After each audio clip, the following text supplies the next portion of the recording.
When I do the weekly shows, I often create a script. Otherwise, I don't know what I'm going to talk about and what comes next, etc. Or that I'm afraid to actually mention something that's quite crucial. Plus, talking about West Ham on the West Ham Weekly, I cover so many subjects that it can be quite fraught sometimes. So if I don't have scripts, I lose my way. So naturally, when I started to think about Peach, I was going to write a script. But then I kind of stopped myself midway. Sometimes when talking about someone or something that you know or has affected you in some kind of way in your life, sometimes just it's better to say what you think off the top of your head. Um, and it might come out as a bit of gibberish, but if anyone will ever understand gibberish, it would have been Peach. Um, Look, I'm sure most of you have heard by now that Peach unfortunately passed away last week, quite unexpectedly. And it's affected quite a lot of people in the West Ham community. Those who met him, as in online, you'd know he lived in Canada.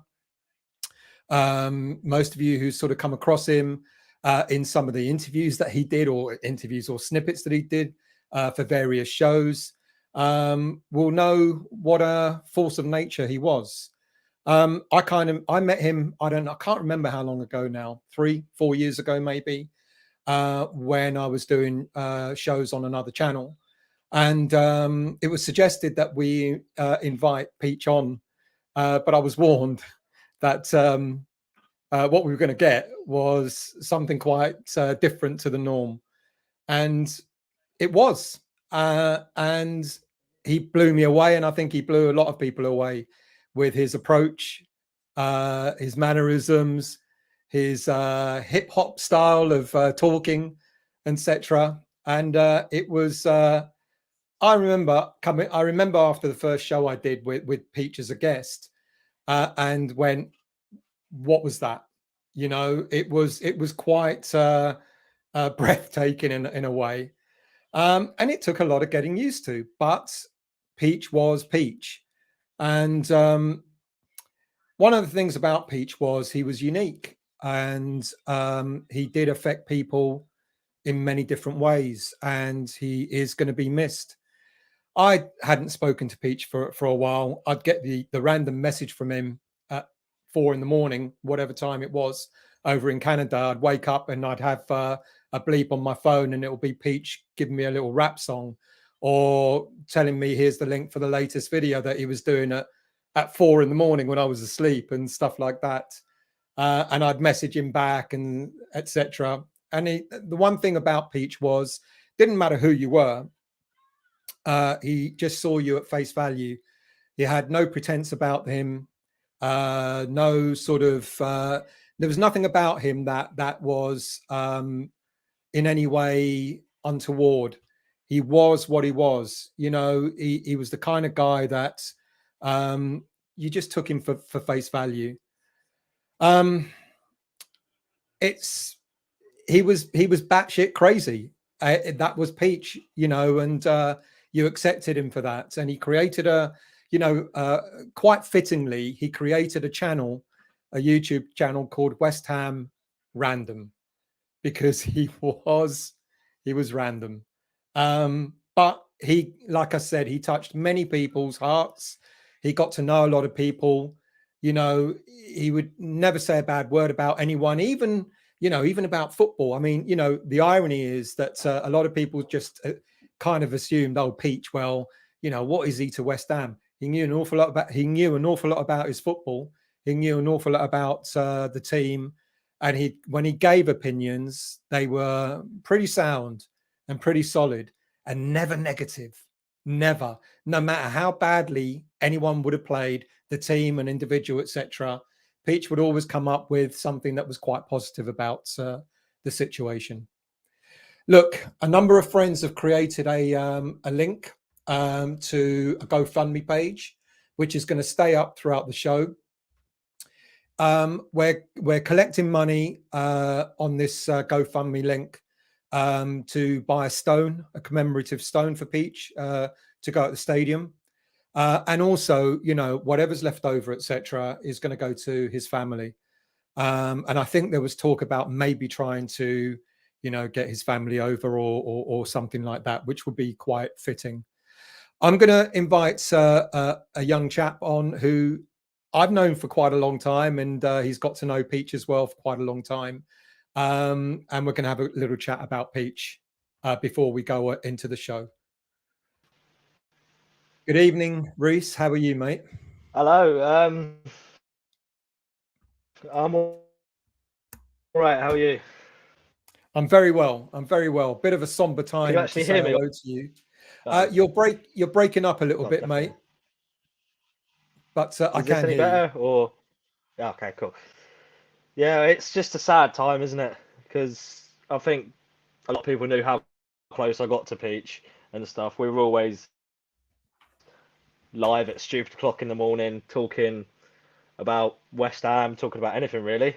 Like, he was just a great bloke. Like, you're missing out if you didn't know him. Yeah. I mean, you guys, I mean, I know you, Hammerette, Clive, and several others. You kind of, you really got to know him well. I mean, you did the channel with him, etc. And tell, I mean, I've tried to describe him for what I remember of Peach, but tell the audience, you know, how he touched people and why. He's indescribable. He's indescribable. He was just something else. Like, he had just so much energy about him, and he loved West Ham. He loved the West Ham community. He was just always messaging people, making sure they were all right. He was just the loveliest bloke you'll ever meet. He was a bit crazy, but that's what made him Peach at the end of the day. Yeah, yeah, absolutely. Reese, thank you for coming on, mate. I know you might be wearing it. Are you wearing the Peach shirt? 1 second. I'll chuck another t-shirt on. I think he's gone to get changed. I'll only be 2 seconds. I've got another t-shirt here. Oh, you got another one. Okay. Okay. Listen, people, for those of you who knew Peach, and you know, even if you didn't, you know, talking about a West Ham community, if you want to donate to that GoFundMe page to raise money for a commemorative stone, that would be really, really welcome. There you go. In honor of Peach. We can see that, yeah. Peach Dog 33, because 33 was his number. That's what it was. That's why we chose 33 for the number. Cool. Any last words before I bid you farewell, Declan? Don't know my Declan Rice. Declan Rice. That's what he used to call me. That's why it is. And yep, in the words of Peach, don't know my G. Thank you, mate. Thank you for coming on, mate. Thanks for having me on. Okay.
Well, welcome to the West Ham Weekly, and thank you all for joining me.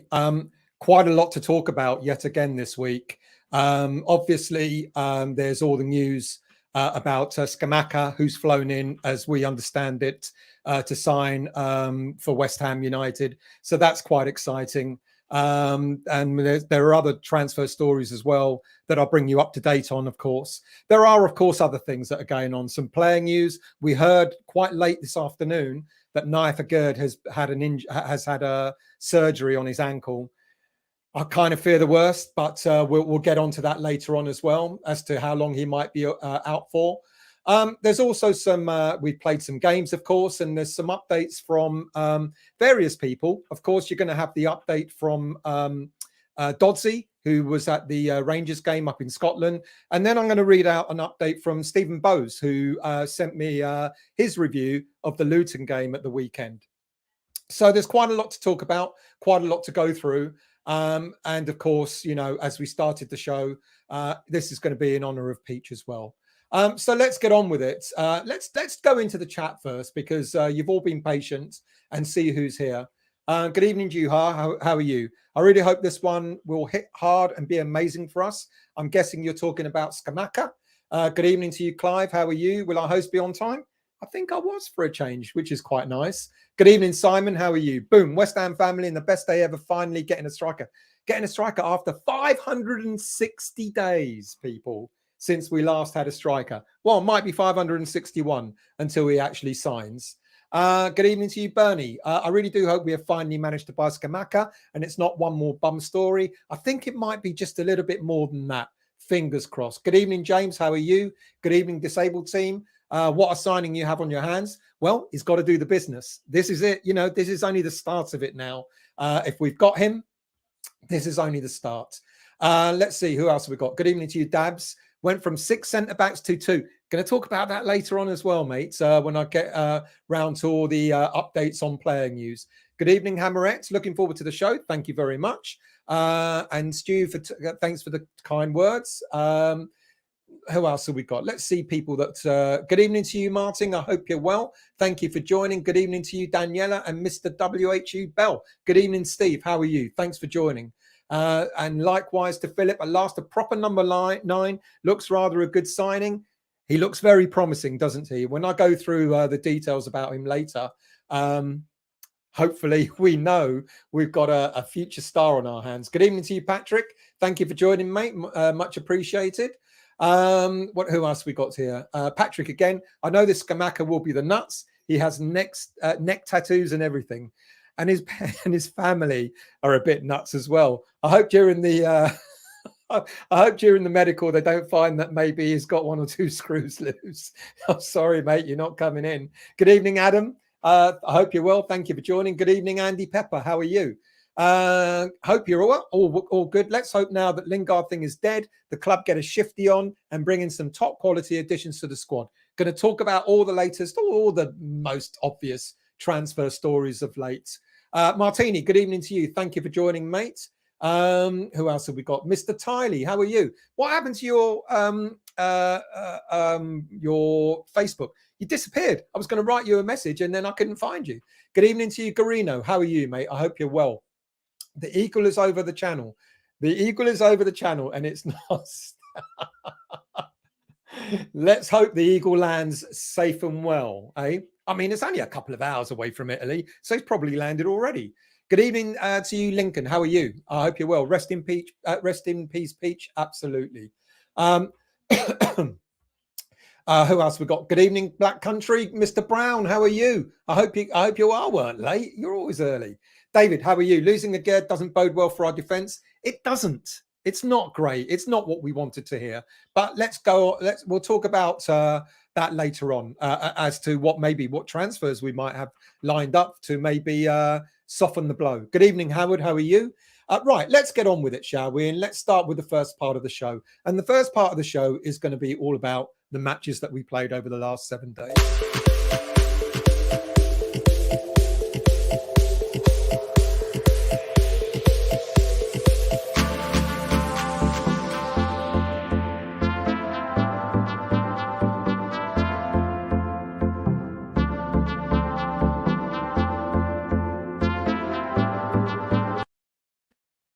So we had 2 games over the past week, and the first one, of course, was up in Scotland, where we played Rangers.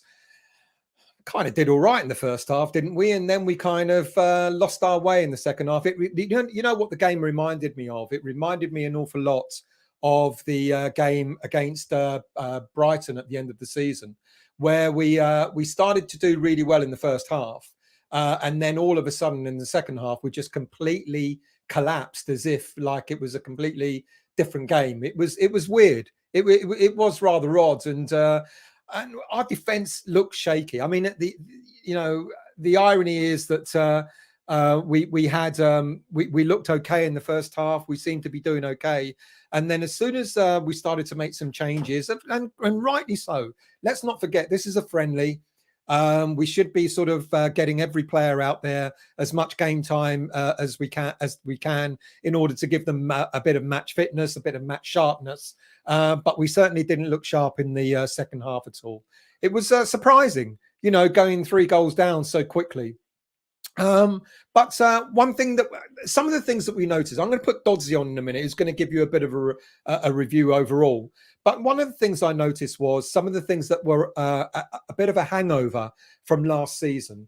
The left side of defence, and I'm not picking on players. I don't want to do that. It's not, which season hasn't even started. But Cresswell did look a little bit shaky. They were targeting that side of our defence, and they were kind of getting benefit from it as well. Fabianski in goal, we love him, don't we? He's been a stalwart for West Ham United. But should he be a starter for the Premier League? It's going to be a conversation I'm sure we're going to be having over and over again as the season goes on. For me, I think I get it. There's a lot of people that are on the Fabianski side. There's an awful lot of fans that are on the Aguerd side, and there's going to be people that are going to want one or the other. Me personally, I want to see not Aguerd, sorry, Areola. Me personally, I want to see Areola starting goal in the Premier League. But what do I know? But Fabianski, I mean, the third goal, I guess he should have saved it, could have saved it. But anyway, our defence, as I've already said, it looks shaky. We've got players missing, as already been alluded to in the chat. We've got too many central defenders missing, and it's not a good sign. Not a good sign at all. It was kind of surprising. It was not surprising, I should say, that David Moyes cut a forlorn figure after the game. He said, we weren't sharp, not only physically but mentally sharp in the game. Rangers looked much sharper than we did, and they looked like they knew what they wanted to get out of the game, whereas we kind of looked like we were really rusty, not only in our feet but in our heads as well. But he also did say that we got to get players in and get them in sooner rather than later. Let's see what Dodsey had to say.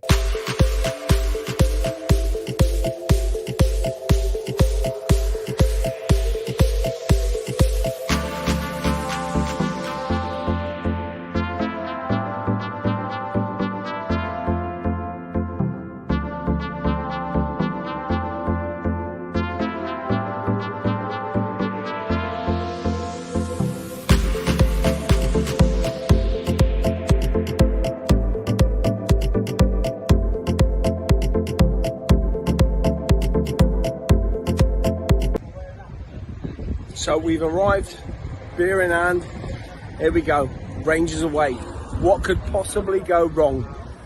Here's to a West Ham win. Hopefully this all comes out all right. West Ham till I die. So another away day roundup, all checked in, all ready to go on our way to Rangers. Hearing a few stories about what's going to happen today with Millwall and Chelsea flying up as well, so this could be interesting. So I'll give you an update later on. Come on your ends. Well, I think I can reflect on yesterday's performance a bit more balanced today than I was yesterday, and a lot more sober than I was yesterday. It was a poor performance. David Moyes has come out in the press today and said that he wasn't happy with the performance, and so he should be, because it was pretty poor. Hopefully we'll get the new signings in. Aguerd looks a bit of a serious injury. I know he's been scanned and the ankle's not broken apparently, but it looks like ligament damage, and I'm sure we'll get to find out. There's not more I can add to what I've already said in the videos previous, be it the Reading game or yesterday's at Rangers. The atmosphere was good, stadium was good, Rangers fans were very receptive and very friendly, and boy can they drink. They even made me look like an amateur. That takes some doing. Anyway, on to the next one. Luton. Come on, you Irons. Dodsey, you sent me about 5 videos. There were about 3 of them that I couldn't hear you because of the crowd. I think you're going to have to get your earphones in, mate, and connect up to the phone. But thank you for that. What you can gather from that is what I've sort of been alluding to. A bad injury to Aguerd, made our defence. It's back to where we were, and we kind of looked like on the left side of defence we were sort of suffering a little bit, and we do need to do something. I mean, I'm going to talk about Ogbonna and Dawson in a moment as well. But we kind of moved on and to Luton at the weekend. And I think we did a little bit better, didn't we? I think there was a slightly better performance. The goal that they scored right at the death, if VAR had been there, they would have given a free kick for the push on Antonio. But there's still certain things in both games, in the Rangers game and in the Luton game. We kind of looked like, we lacked a bit of spark. Defensively, I think we did a bit better. I think Johnson, playing as the right side of centre-back, did pretty well, all in all. And I think Creswell, this is his future role, isn't it? It's no longer going to be until we buy a new left back. It'll be. He looks more suited to the left side of a three-man defence rather than the left side, a left back itself. He kind of doesn't have the legs, and like I said, I don't want to have a go at him because I think it'd be wrong to. But I think teams are kind of finding us out.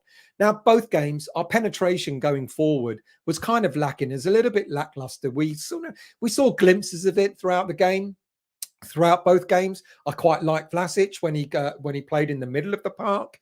He looked an awful lot more comfortable. But then against Luton, he played again slightly on the left, and it kind of took a game away from him again. But there were a few players that nothing was standout. Flynn Downs, I think, looks like a very decent young player. And I think he can certainly forge his way into this team throughout the season. No reason why not. Again, before he got the injury, kind of he made a few mistakes, didn't he? And he kind of tried to atone for the mistake that he made that led to the injury. But overall, you could sort of see a quite composed player, when he's on the ball. So hopefully we're going to have him back sooner rather than later. But with regards to the performance, you could see why Moyes was frustrated. We need a lot more penetration going forward. We do need to sort out the defense. I think we're going to be, I know it sounds weird, but I think we're going to be okay. And I'll explain why I think that as the show goes on. Now, I'm going to read what Stephen Bowen sent me with regards to the Luton game at the weekend. So here he goes. My view of the game. First of all, a big thanks to Kelsey, Brad, and the lad on the train. They probably gave him beer. The away fans were in great voice, and I thought I was back in Frankfurt again outside the White House pub. The first thing I noticed was how much more pace and conviction we had going forward. Fabianski and Areola are both good goalies, but for me personally, Areola looks more comfortable kicking and wants to play that ball up from quickly from breakaway. He commanded his box on the corners as well.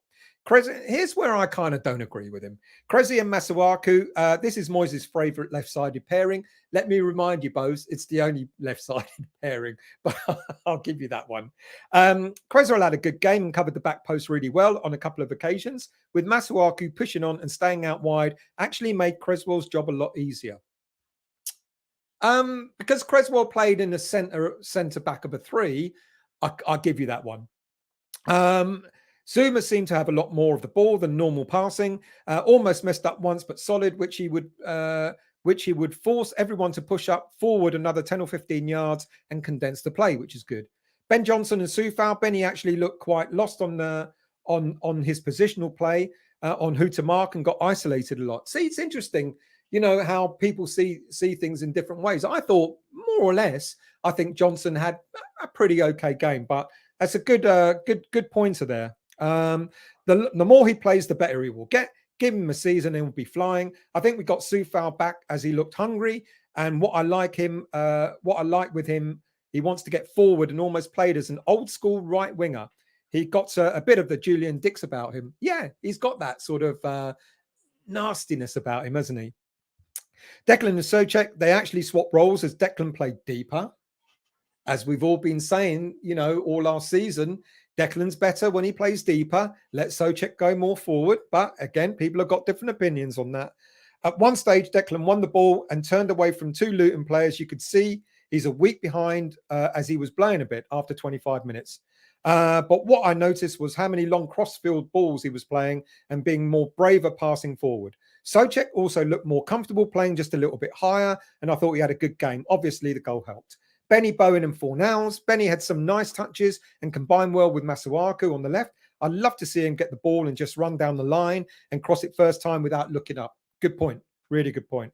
Fornals, I'm feeling a bit sorry for. He seems to be the one who is to play anywhere in midfield, which is a compliment as Moyes trusts him to do a job, but we're not seeing it at his best. That's a really good point as well. And we saw that I've forgotten who was talking about. We saw that Fornals, he does tend to be given different roles: left wing back, centre of midfield, just on the left side of midfield, just on the right. He plays wherever the manager tells him, and he tries his best all the time. But I agree with Bose. I think sometimes it takes a little bit away from the players' strengths when you do that. Other players can do it. We've seen Antonio play several positions and he's done well at it. But other players, I think Fornals does really well, but sometimes it takes away a bit from his game, and I agree. And Antonio Bowen, I think I've noticed about Jared is how high he can jump for a header and wins his fair share of headers. His work rate is unquestionable, and his driving runs cut in are getting better with more purpose to them. Subs, Antonio makes West Ham tick, and he had a good battle there with the centre-backs and should have scored, but his all-round play was very good.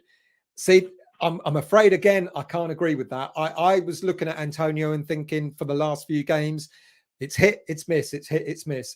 He does have a role to play, without a shadow of a doubt. He's a battering ram. We know that. We know what he can do against defensive opposition. And we know if he came on, say, for the last 20 minutes to sort of really run at a defence, that's exactly the sort of sub that you need after Scamacca scored his hat-trick, of course. But with Antonio, I think it's good that if Scamacca is a done deal, then to have competition there is going to be fantastic for Antonio. I think it's going to raise his game even more. Ashby, it was good to see him come off the bench, but why play him left wing back? But happy he's in the first team squad along with Connor Coventry. Overall, we look better and sharper, and our pattern of play was a lot better. It must have been a game plan, as I've never seen us switch the ball so much in one game. I wonder if there's a little bit of regret selling Alese so quick in the transfer window to Sunderland. I hope we get a buyback clause in it. We do have a buyback clause. I think it's 10 or 15%. Not bad for West Ham. West Ham away fans, brilliant as ever, especially to the female mascot in Moyes. We trust. Come on, you irons. Cheers, Stephen. If anyone wants to do a review, I mean, Dodds is going to be my main reporter at games, but if anyone fancies doing a review, either a quick video or to send me a script. It takes a bit of a while for me to read the script. It's much better when the video's on. I'd be more than happy to receive them.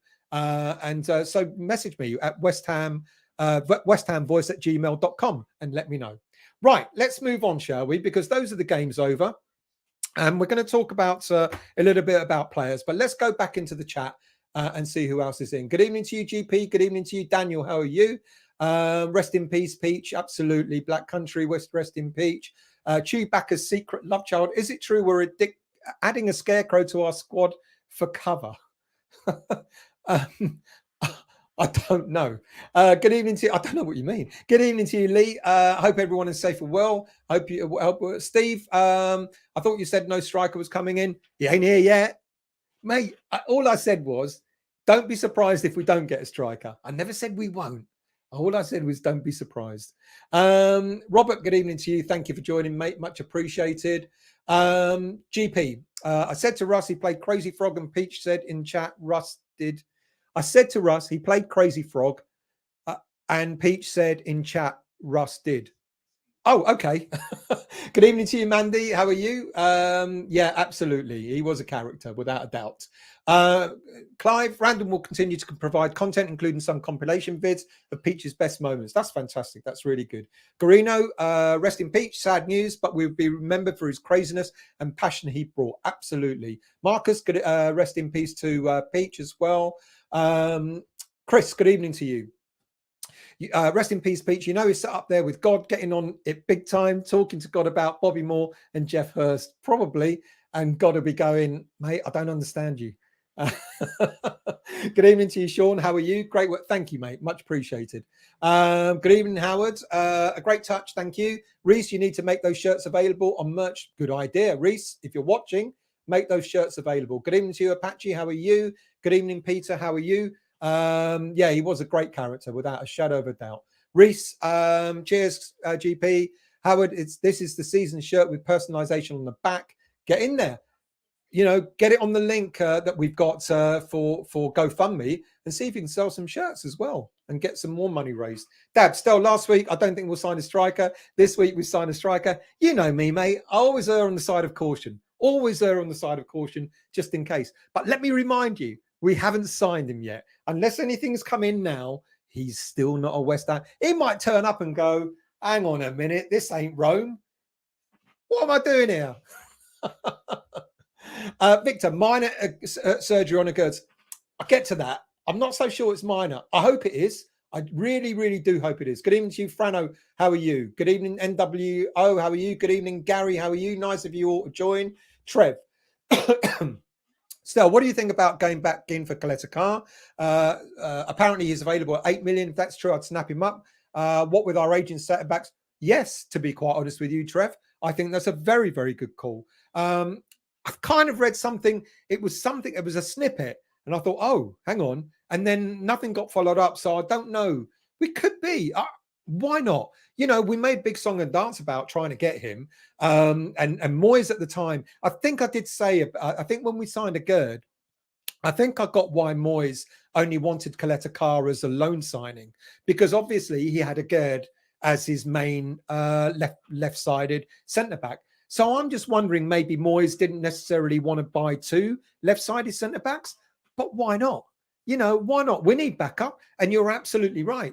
You know, Ogbonna and Dawson are two players that are not likely to be with us at the end of this season. You know, once their contracts are up, Ogbonna will be 34, coming on to 35. Dawson will be 32, coming on to 33. So, yeah. Vinay, good evening to you. Lingard was a curse which is now broken. Abso-effing-lutely. Howard, Scamacca seen at McDonald's Canary Wharf with Kostic, Jonathan David sharing nuggets. Good evening to you, Corky. Oh, thank you, mate. I really appreciate that. Thank you very much. Good evening, Mr. Trevitt. How are you? Thank you for joining as well. Steve, still got put in Facebook. I got put. Oh, you got. Mate, you should behave yourself. You should behave yourself. David, I did a few shows with Peach. Going to be a loss to West Ham social. Absolutely. Good evening to you, Sharky. I'll miss seeing Peach on the West Ham channels. We all will, mate. Absolutely. Definitely we will. Good evening to you, Bernie. So do you think we're a top 6 side? Cards on the table? Not yet. Let's see who we sign by the end of this transfer window. Then I'll give you my verdict, whether I think we're going to be a top 6 side. Peter, Warburton liked to play through at the back at QPR. And we actually did, you know, I think it was because it was forced against Luton that we played through at the back, because we've got no centre-backs apart from Zuma at the time. But I think we're might see a little bit more of that this season. So whoever it was that said about going back in for Coletta Carr may not be a bad shout at all. Garino, being linked to unnamed centre-back in Italy from The Athletic. An unnamed centre-back, Milenkovic? Is he back on the cards? Oh, there you go, Garino. Milenkovic could be, because even he, after all the shenanigans last summer, when we didn't get him, he signed an extended contract with Fiorentina for 1 year. Now, if I'm not mistaken, that means that he'll be on a free next year. So why not? Why not go back in? Look, we made a song and dance for Milenkovic. We made a song and dance for Coletta Carr. Of the two, Milenkovic is probably the better central defender. And why not? Why not? Why not get them in? Right, I'll tell you what. Let's go into the next part of the show, shall we? Which, of course, is all about players.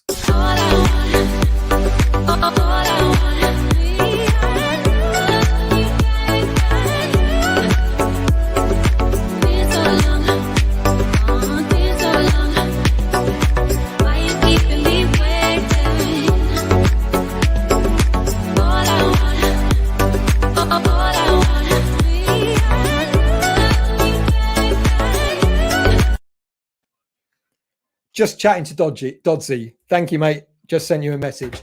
Right. So playing news. We've got quite a few players that we need to talk about. So where do we start? Actually, you know what? Let me go back a bit because I forgot to do a bit of general news. Anyone hear about the Olympics in 2036 and Sadiq Khan wants to use the stadium for it? Fuck off, mate.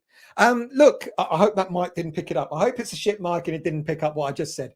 Look, Sadiq Khan said, I want to bring the Olympics back to London, etc., which means that if that happens, that could scupper our opportunity to turn the London Stadium into a proper football stadium. I know all of you are going to say the only way of doing that is to knock it down, etc. But you know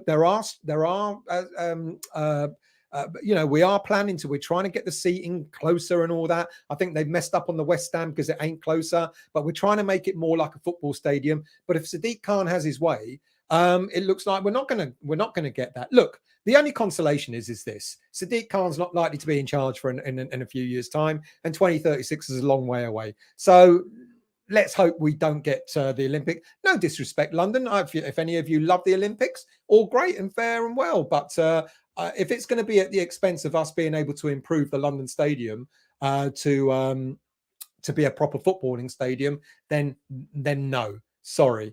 And what other general news did I forget? Oh, yes. NFC tickets. Now, for those of you who are season ticket holders, you would have received an email telling you that from now on, you can't print your tickets off. You're going to get these NFC tickets. What's NFC stand for? Near field communication, where you take your phone and you hover it over the turnstile entrance and it lets you in. Now, a lot of people are rightly up in arms about this, and good reason why, because people want to print tickets off. People want their season ticket cards. They want something tangible in their hands. And yeah, you'll argue, well, your phone's tangible, etc., but it's not quite the same. There's something about, having a card or something that you can print off, where if you can't make a game, for example, and you want a family relative to go or a good friend, you can say to them, use my card, here's my ticket, etc. You can't do that with an NFC ticket. You can't give someone your phone and say, there you go. Look, I've been trying to find out what we can do about this. And apparently what happens is with NFC tickets is they become active 7 days before each home game. And once they become active, it will also trigger, if you'll have an e-ticketing account. And then what you can do is you can go into e-ticketing and you can forward your ticket to someone else who's in your group. So even if you've got someone who's doesn't have an e-ticketing account, they can set one up for free. You can link them to your account. And if you can't make a game, all you have to do is just forward them the ticket. It should be that simple. So hopefully that's the solution. But not having tickets, look, you can apply. West Ham United have said, for those people who don't have smartphones or for whatever reason they want to actually have a tangible card, a proper season ticket card, you can email West Ham United and you can I think it's ticketing at westhamunited.co.uk. Look it up on the website. You can email them and you can request a season ticket and give the reasons why you need a season. I don't have a smartphone. I don't have this, that, or the other, whatever it may be. What you've got to do is give them all your details. You've got to give them your seat number, etc. And you've also got to send a photo of yourself because the season ticket will have a photo of you on it. Are they going to check your photo when you walk through the turnstiles? Absolutely not. Of course they're not. But, in order to get one, you're going to have to supply a photo. So let me recap. NFC tickets, you can't print them off. So you get an email, but you can't print those NFC tickets off. They've asked you to put your tickets in your wallet. If you've got an iPhone, into your iPhone wallet, your smart, whatever you call it, Apple wallet. And if you've got a smartphone, you put it into your Google wallet. So it sits there. Every 7 days before each home game, that will automatically update to the next home game. So at the moment, my NFC ticket says Man City on it. And so that will automatically update to the next game after that. I think it's Brighton or whatever game it may be. Now, if I can't make a game, all I have to do is tell, if someone wants my ticket, they've got to set up an e-ticketing account. We can link up together on our e-ticketing account, and I can then forward that ticket to that individual. It's that simple. And then what that person does is they get an electronic NFC on their phone or whatever, and then they go and use the ticket. Clear as mud? Contact West Ham United if you want a season ticket rather than having to mess around with the NFCs, and we'll take it from there. Right, players, let's talk about Aguerd. So just before as I was finishing my script for tonight, I got an email pop up, a West Ham email saying, Aguerd, congratulations on your successful surgery. No more than that. How effing frustrating is that? Look, as soon as Aguerd got injured and the way his ankle swelled up, I think I said it the other day. When I used to play 11-a-side football, I went down. I got challenged with a really bad injury. My ankle swelled up, and I found out I broke my ankle. And I immediately said, that looks like an ankle break. Now, we've been told he's been x-rayed straight after the game, etc. And apparently it's not an ankle break. So I've got to take, the word of the club that it's not an ankle break. Fine, no problem at all. But the swelling was so bad, it took quite a while for them to be able to do MRI scans, etc. Now the news has broken out that he's had successful surgery. I'm guessing it's got to be, if it's not an ankle break, it's got to be severe ligament damage. Severe ligament damage is going to be at least 3 months out. I hope I'm wrong. I genuinely hope I'm wrong. But I've got a feeling that we might not be seeing Aguerd for quite some time to come. Maybe just before the World Cup, maybe. Who knows? Like I said, I hope to God that I'm completely mistaken on it. And I hope that we might have him back sooner rather than later. But there was a story that broke out the other day. Apparently, he'll be back for the first game against Man City. Absolutely no way at all. So does that mean then that Issa Diop is going to stay? Look, I know David Moyes pulled the Fulham came in. They made a bid well short of the value that we were looking for. I think something like £9 million with 3 million add-ons, whereas West Ham United wants something like 17 million minimum with at least 3 million add-ons to go up to around 20 million. But Moyes pulled the deal and he said, we're not going to sell him. But that was before Aguerd got injured. So it was not because of the Aguerd injury. Moyes had decided to pull it. But then Diop didn't feature in the Luton game, and that got me sort of thinking, well, what's going to happen? And then Billy McKinley, after the game, one of the coaches, was being interviewed, and he was asked about, players missing, etc. And he was quite, when he was asked about Diop, he kind of went, yeah, not available, and he quickly shifted on to talk about other players. So I don't know what's going on. I'd like to think, I've always said this, I'd like to keep Diop. But, some people are saying there's been links to, some unknown centre-backs, one from Italy, etc., etc. If that's the case, I totally understand with Aguerd being injured. And if that's the case, I totally understand if we're getting another player in, that Diop may be going. That's fine. But if we're not going to get another centre-back in, then I'd like to keep Diop. Purely because of what people have been saying overall. We've got Dawson and Ogbonna, who are going to be, like I said earlier on, they're going to be retiring next set. Well, they're probably going to be moving on, or Dawson, Ogbonna may be retiring next season. Who knows? And so for that reason alone, I think Diop maybe still has a role to play. I don't know what you guys think. I think, when he's come on, I've said this so many times before, when he's come on over this last season and has been called upon, he hasn't done too badly. Dawson, he's been missing. He hasn't played one friendly game at all so far this season. He's been carrying a knock, but apparently he was due to return for the Luton game. But because of personal circumstances, he was unexpectedly, he was given the game off. But we understand that he should be back for the Lens game this coming Saturday.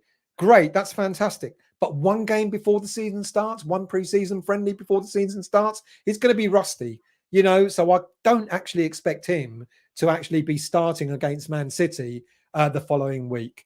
Oggy, now he's recuperating, and he played for the under 21s. They're under 21s now, not the under 23s. I'll try and find out why at another time. But anyway, he played against Stevenage, so he's rehabilitating really well. He played 64 minutes in that game. Which was good to see. So, he probably have a role to play against Lens this weekend as well, which will give him a bit more match fitness. And I kind of expect, I think one of two things is going to happen against Man City. We're either going to see three at the back with possibly what we saw against Luton, Johnson, Zuma and Creswell as the three centre-backs with kind of wing-backs. Or we may see Ogbonna returning alongside Zuma, maybe Creswell on the left, or not maybe, Creswell as a left back, and then either Johnson or Soufal as the right back. Let's not forget, we started last season with Ogbonna and Zuma, and until Ogbonna got his injury, they were both superb, weren't they? And then it kind of, the wall came tumbling down a little bit with Ogbonna and his injury. But depending on how match fit he looks, we could possibly see Ogbonna returning against City. I fully expect him to play a role in the game against Lens at the weekend.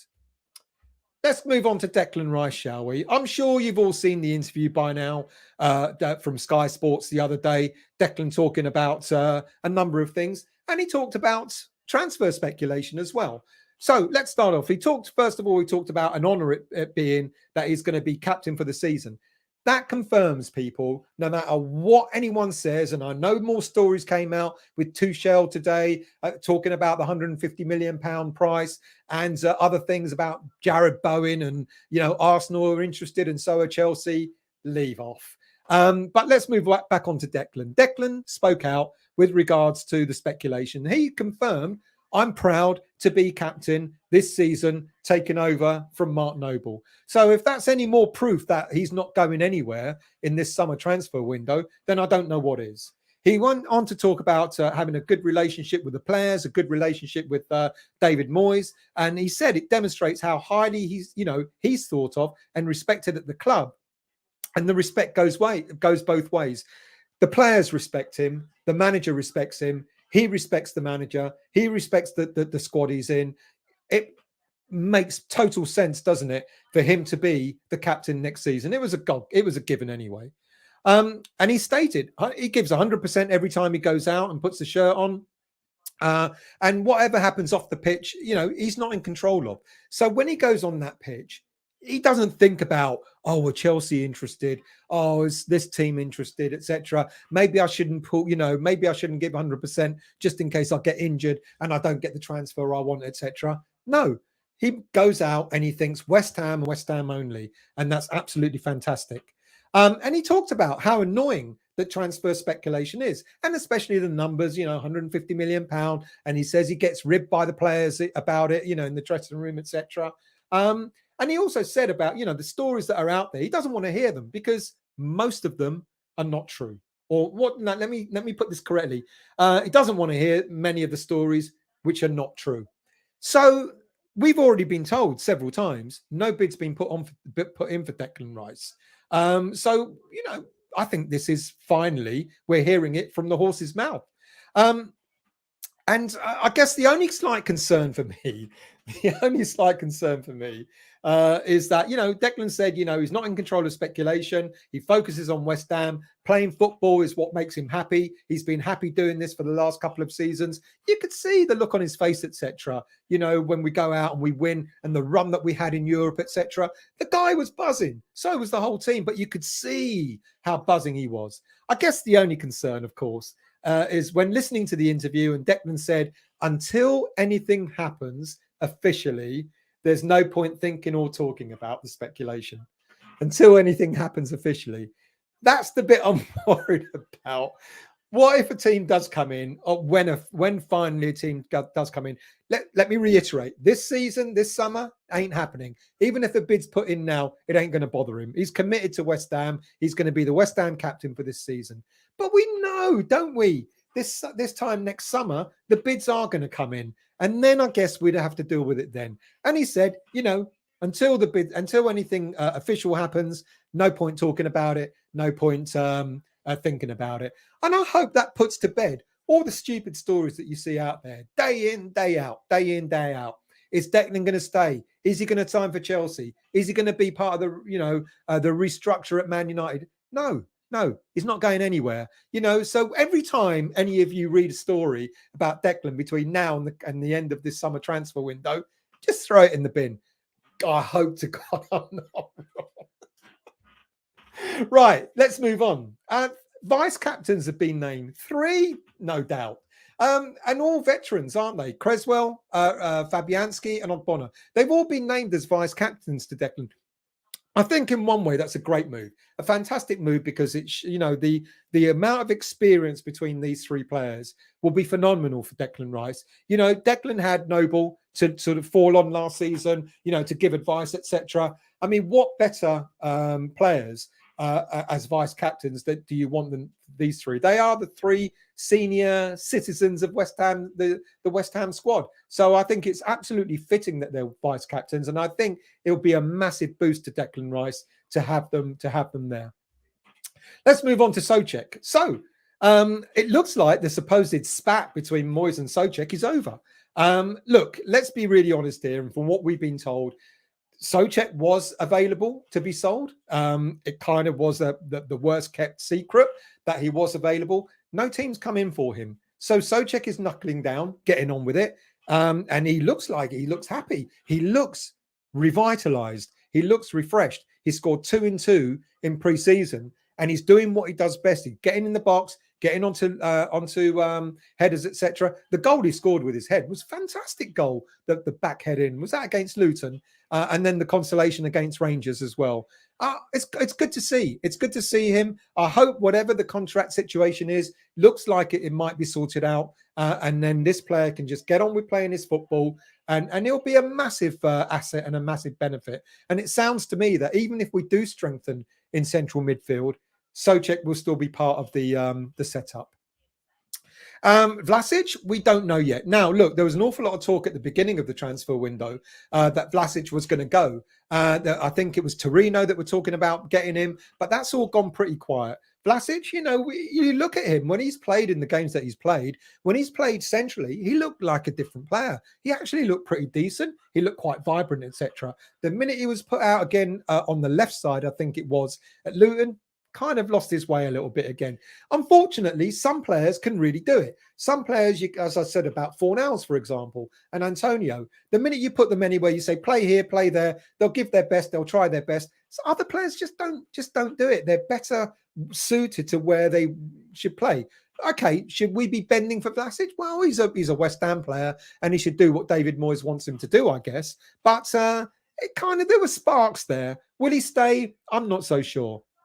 People are talking about the £27 million loss on him. Well, ironically, we haven't lost £27 million on him, because, as you probably all know, when you buy a player, you pay for his fee in instalments. And I think we've only paid 1 or 2 instalments for Vlasic so far because of the Ukraine war and the sanctions being put against Russian companies, Russian football teams, and all that sort of stuff.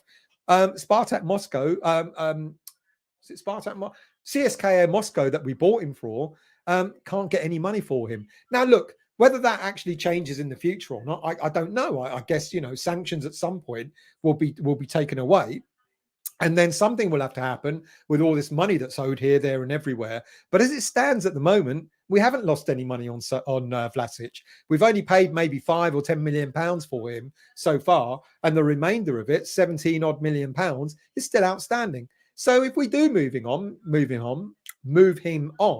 we might end up getting the money back for him if we sell him permanently, or we may get a few million if we send him out on loan. All right. That's it for the player updates. Let's see what you guys are saying in the chat before I move on to the next part of the show. Ballon Dawson, good evening to you. Areola, number 1, is non-negotiable. I would agree, but there's definitely a role for Fabianski to play. Schmiegel, good evening to you. I hope you're well. We lost another young centre-back to Celtic today. Yeah, I read that. One of the very young guys, I think, was he 16 years old or something like that? I can't remember his name, unfortunately. Good evening, Mandy. Fabi is obviously past his best and will make an ideal number 2. Let's see what happens. I agree, but let's see what happens. Ballon, what do you think Moyes will learn from the Lingard saga? Not to chase someone for a whole effing year, I hope. I'm going to talk about that in a little while when I get to the last part of the show. Well, there's another bit and then the transfers. Hammerette, West Ham fans were very well behaved. Spuds, on the other hand, caused, I've heard that. Apparently they went up there and caused trouble in a pre-season friendly. Whereas the West Ham fans were up there having a drink and a laugh. Black Country, bit concerned with all the kids leaving our academy. Don't worry, we got in quite a few as well. So what goes out comes back in again. You know, we've signed quite a few. Patrick Kelly being one. We keep forever signing youngsters throughout the year as well, throughout January, etc. So we are getting players in. Do not worry about that. Apache, I was wondering what Pardew was up to these days. Did he look like Pardew? Dodsey, you look like Pardew, apparently. Gary, you're right. Number one keeper is non-negotiable. Who Moyes wants is who will be number one. That's a good point. Good evening to you, Billy. How are you? I hope you're well, mates. Keith, good evening. Moyes has got the best out of that squad. It now needs refreshing. Some players have reached their peak, now going the other way. I absolutely agree. Schmiegel, read today that we're being linked with Martin Terrier. He's not actually in the show. I'm not going to talk about him. Very good player. Plays as second striker. Would be good to add another striker to the squad. I agree with you. Mr. Dodds. Evening, Stelios. I will take on the advice about the headphones. Fantastic. I'll continue to supply you with videos and update. Mate, and on the update on the Frankfurt left back. Mate, you do honestly, I'm not kidding, mate. It's fantastic to have you doing the shows. And I'll see you at Forest as well, by the way. Benai, if Moyes makes Fabs number one, it will show Moyes hasn't learned from the Lingard experience. He gets stubbornly loyal to players that don't deserve it. It's not that he doesn't deserve it. I think Fabianski has been a fantastic servant for us, but I do think he should be number two this season. Let's scroll down a little bit. Let's go to Sean. Is the unnamed centre-back Bologna left-back sent? Oh, Arthur Theat. I don't know, to be quite honest with you. Because I talked about Theat quite a while ago and that all went quiet. But that's possible because you think about it logically, and I've been thinking about this and you kind of reminded me, if he does buy another player that's left-footed, then why not buy a player that actually Theat can play as a centre-back and also as a left-back? So that might not be a bad shout, but that's all gone quiet. But good shout, mate. Steve, feel like we need a role reverse for the coming season. Areola for Premier League games, Fab for the conference, in my opinion. I agree. And I think that's what will happen, but who knows? Ballon. Ever since the Avram Grant season, I don't care for friendlies apart from fitness and no injuries. And as people may already know, Avram Grant season, we won every game in pre-season. And what happened at the end? Yeah, I think they were the only games we won at all. Let's scroll down. NWO. Benny has not cut the mustard. It's such a shame, to be quite honest with you. He doesn't look himself, does he? Mind you, neither does, people have talked a little bit about Fornals, but neither does Lanzini. It's like they don't have that spark. And maybe, as people are saying, something is needed to give them that spark. And maybe a new signing might be just that. Garino. Scamacca has landed, according to Flight Trader. 26 minutes late. Must have been... Ballon, not sure what people expect from Benny. Came from Championship and done okay. Good bench player. I think I like him. And it's funny because the other night, for some odd reason, the other day I was watching all the goals that we scored last season. And Benny was on fire at the beginning of the season. He was banging them in for fun, and then he kind of petered off. Peter, so I agree. I think he's got a role to play. Peter, Scamacca had to be helped off the plane as he was off his team.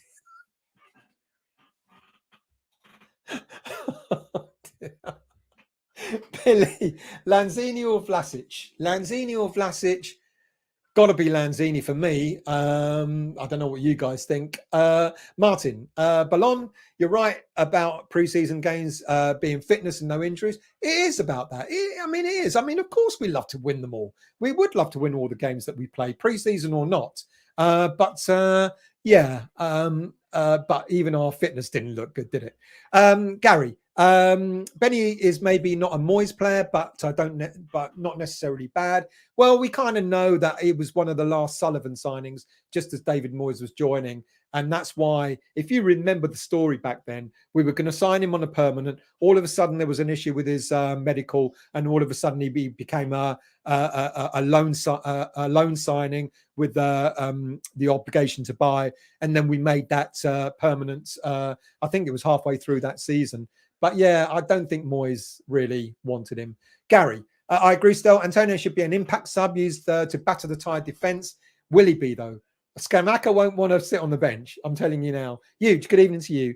Scamacca will change our fortunes this season. Now we must sign Onana. Absolutely. Him with Rice will be a brick wall and allow Soucek to terrorise defences. It's exactly what I was thinking. I was going to talk about that later, but I might as well say it now. If we sign Onana, him alongside Declan will be a brick wall. And then that allows Soucek, almost like, I don't want to say, in the hole as a number 10, etc., because that's not really his game. But a 4-3-3 formation, it does mean that Soucek can go further forward. Hammerette, I will do a review on Lanzini for you. You do that. But you've got to look beyond his legs. You've got to talk to me about how he plays. I don't want a 10-minute sort of gloat about, I love his legs and nothing more than that. GP, 255 watching. Thank you, mate. Look, if you're new to the channel, please hit the like button. Please hit the subscribe button and hit the bell notification to let you know when I'm next on. If you are new, I do a big review on Mondays about everything West Ham. And then throughout the week, I do pre-recorded stuff about various things, transfers, stories, etc., etc. So do hit the like button, subscribe, and hit that bell notification. Danielle, bit concerned with Zuma as he looked laboured at Luton. He got better. I think he improved. I agree with you. I think he looked an awful lot more laboured in the games that he played before that. But he got better. He looked quite leggy in the previous games. Black Country, good style. Godstill, you sound like a politician.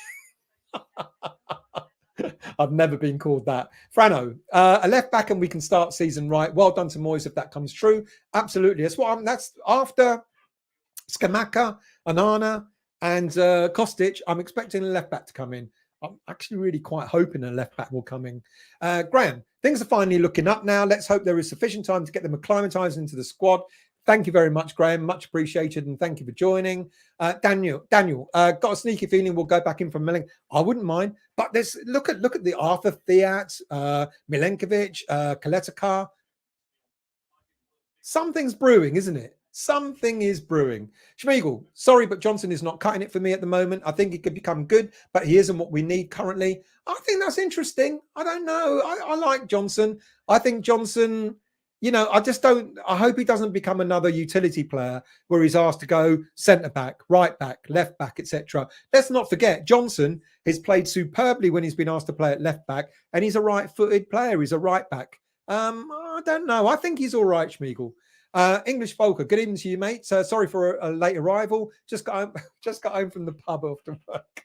No problem, mate. The pub is probably more interesting than listening to me rabbit on. Hammerette, I heard today that not only is he is carrying a thigh injury, he's also got a poorly son. Yes, I didn't want to say it, but yeah, that's why he was left out of the game on Saturday. Good evening, Julie. How are you? Julie, I'm going to see you soon for the Man City game, or are you going to be away? Are you going to be away? Let me know. Let's scroll down a bit more. Good evening to you, Cockney Buccaneer, the gentleman who went out. I've got your name somewhere. Who went out to Ukraine and dropped off all that stuff. Fantastic. I hope you're well. Summer's here. I fucking love it. Ashore tonight though, and caught you on light. Thank you, mate. Much appreciated. I hope you're well. And don't complain about the weather, because it looked like it was going to piss down with rain today. Sean, Inter and Juve are both after Milenkovic. Well, that one's out then. So that's down to Arthur Theat, maybe. Corky, wonder if West Ham Catering will name a pizza after Scamacca. Red hot chilies with plenty of fire. I like that. Let's scroll down. GP, we were supposed to go in for Jesse for free. Milenkovic will be snapped and outbid us on a free. He's not free though, Milenkovic, as far as I could be wrong. I don't think he is. Let's scroll down. I've got to get rid of that. Excuse me 1 second. Let's get rid of that idiot. Thank you very much. Good grief. Greeno, Scamacca. There's only one Scamacca. We're all singing about him. We ain't signed him yet. Beanie, how are you? I hope you're well. Long time. I hope you're well. Thank you for joining. Good evening, Andrew. There's a paper option on the season ticket. Well, apparently not. So if you know something I don't, email me on westhamvoice@gmail.com and let me know, because there isn't a paper option.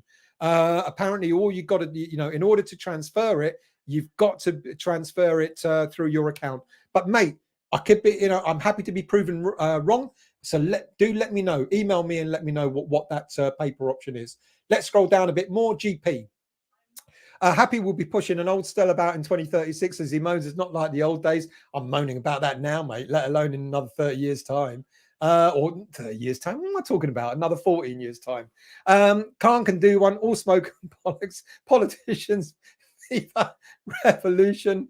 Patrick, whoever doesn't have an iPhone doesn't have a smartphone. Well, no. Smartphones apparently, like you got the others. What are the names? Sony's or whatever. Whoever makes the other smartphones. Or whatever they're called. You know what I'm talking about. Hammerette, I know of anyone who shares a season ticket with their granddad who has no smartphone. There you go. So people are going to suffer. Trodge, we're all still using Nokia 6310. Don't take the piss. Black Country, I missed the Peter and Jane books when I was a kid. I could read them, no problem. You're all off on one already. We're not even halfway through the show. Let's scroll down. I'm going to scroll down. Daniela. Did anyone see the women's game versus Billericay and love the bit skills Yui Hasegawa? It was that messy everyone would be crowing about. I'm going to not lie to you. Not only did I not watch it, I didn't do a review either. I'm really sorry, Daniela. I really do try with the women's team. I got mocked last week. Someone was mocking me about, all the signings that we made in the women's team. But I'll do my best. But I've got to be honest, I don't have time to watch the women's games as well. I genuinely don't. But thank you for that snippet. Much appreciated. Hammerette. He will have to stay. That's Diop. Dawson Zuma carrying injuries. Oggy not ready to return. Only Diop left. But he didn't play. He didn't play. Even though he was fit, he was definitely fit. He weren't carrying an injury, Diop. He didn't play. So I wonder if he's off ski, to be quite honest with you. Garino. A Aguerd story that would be back in 2 weeks on Claret and Hugh, more like on Claret and Booze. Yeah.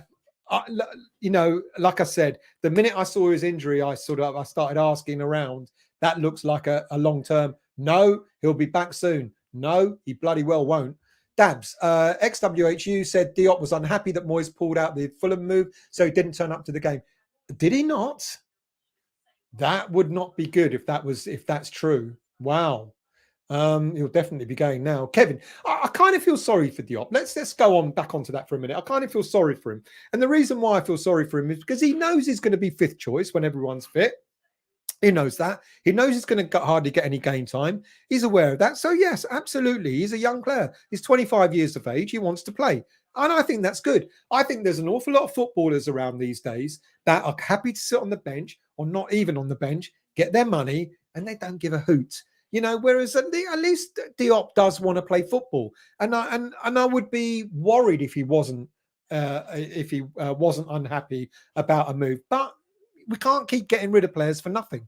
So I think it's right if he is going. I think it's right to actually moving on for a decent fee. 12 million is nothing. He's 25 years of age. So I think it's absolutely right that we should hold out for a decent price for him.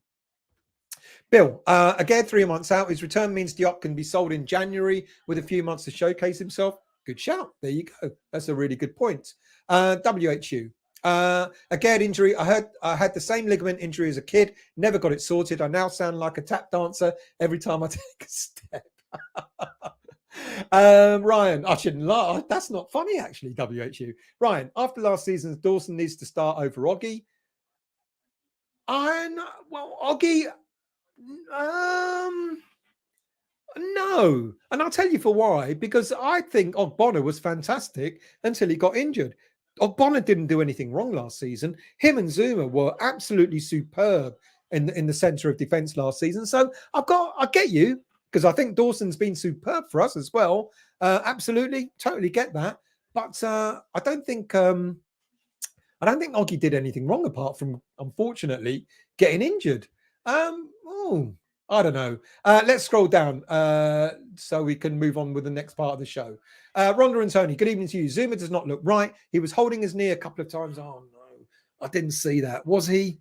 Please tell me that's not true. Excuse me 1 second. Got to get my script back up. If he was, that would really worry me. He did look like he got better throughout the game. I don't know. Ryan, Dawson has been missing as he's been to the tailors to get some Haaland-shaped pockets. Tickets. Trodge, this happened to Aguerd because of Sullivan dissing people about having no knee ligaments. Good grief. Pat Holland fan, good evening to you, mate. Black Country. When I walk now, I sound like a cheap of Smarties.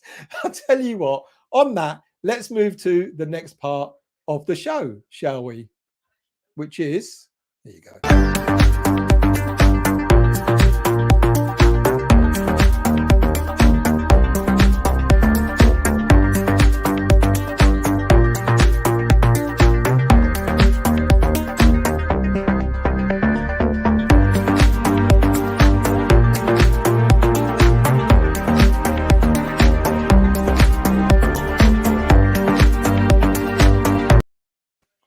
Right, I want your views. Now, I try to be sort of like, fair and honest and try and give you coverage of West Ham United. And coverage of West Ham United includes the women's team, includes the academy, etc. Do you guys want to see and hear about the women's team and the academy? Or am I wasting my time? I'm kind of hoping that I'm not, but I'll go with the flow. So, in the comments, if you can tell me, happy to listen to the bits about the women's team and the academy, or not happy to, and then I'll make a judgment call from that. But I quite like doing it. I quite like talking about our future and what's happening with the future. And I think the women's team deserve credit as well. Look at the women's 2022, the Euro 2022 at the moment. England in the semi-finals against Sweden. So it's becoming, it's becoming of proper interest, isn't it? So let's move on to the academy. Excuse me, the academy first of all. Nathan Trott, as I said, I think last week or the week before last, Nathan Trott signed an extended contract with West Ham United, which is fantastic. I feared after the season he had in Nancy last season, where it was pretty poor, not for him specifically, but overall, I thought that West Ham United would let him go. But it's fantastic. They've extended the goalie's contract. And it looks like St Johnstone, the Scottish Premier League team St Johnstone, have come in for him to make him possibly their number one goalkeeper next season. What great experience that will be for the player. And I hope, all right, St Johnstone, they just they just got away with not being relegated last season. So they're kind of like the lower end of the Premier League, but they'll still be playing. He'll still be playing in the Scottish Premier League if this happens. And I look forward to hearing how he does. So it looks like Trott will be off on another loan spell, but this time to a much better quality league, because trust me, the second division French league is probably nowhere near the Scottish Premier League. What else? Now let's move on to the ladies team. So Alex Hennessy, at the moment, the women's team are doing an awful lot better in signing players than the men's team are. Alex Hennessy has signed for West Ham United. It's the seventh signing of the summer. 17-year-old striker spent 5 years at Arsenal Academy before moving to West Ham United. And as I mentioned last week, the breaking news, Kira Flannery has confirmed her signing to West Ham United as well. She joins Paul Konchesky's Revolution, and good luck to both of them. Right, I mentioned already that some Ogbonna played for Stevenage, and the under 21s and the under 18s have had quite a few games over the last few weeks. First of all, the under 21s played in the game against Bournemouth, and they played the under 21s played the Bournemouth under 23s, just to add confusion. But anyway, after spells with the senior team, Pierre Ekwa, Armstrong Okoflex, Dan Chesters, they're all back with the development team, the under 21 team, in a comfortable 3-0 win. Junior Robinson opened the scoring early in the second half. Thierry Neves grabbing a brace late on. Armstrong Okoflex. Now, ironically, I expected him to sort of shine when he was given a chance with the senior squad, and he didn't. But back with the under 21s, and he shone. He actually did really well. He ran the game, etc. I don't understand it. Is this his level? Shame, really. Ogbonna, like I said, played in the next game against Stevenage. Again, Nathan Trott was in goal for that game. Harrison Ashby played at right back.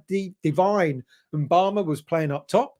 And despite him, doing pretty well, but I think that it ended up with a 1-1 draw in that game.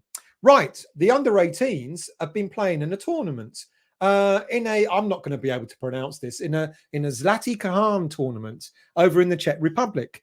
Now they played something like 4 games in four or 5 days, which is quite unusual. They started their first game where they played Romanian side Viitorul Cluj, where they beat them 6-1. They actually went down 1-0 before a number of players put them in the lead by half-time 3-1, and then they went off to finish the game winning 6-1.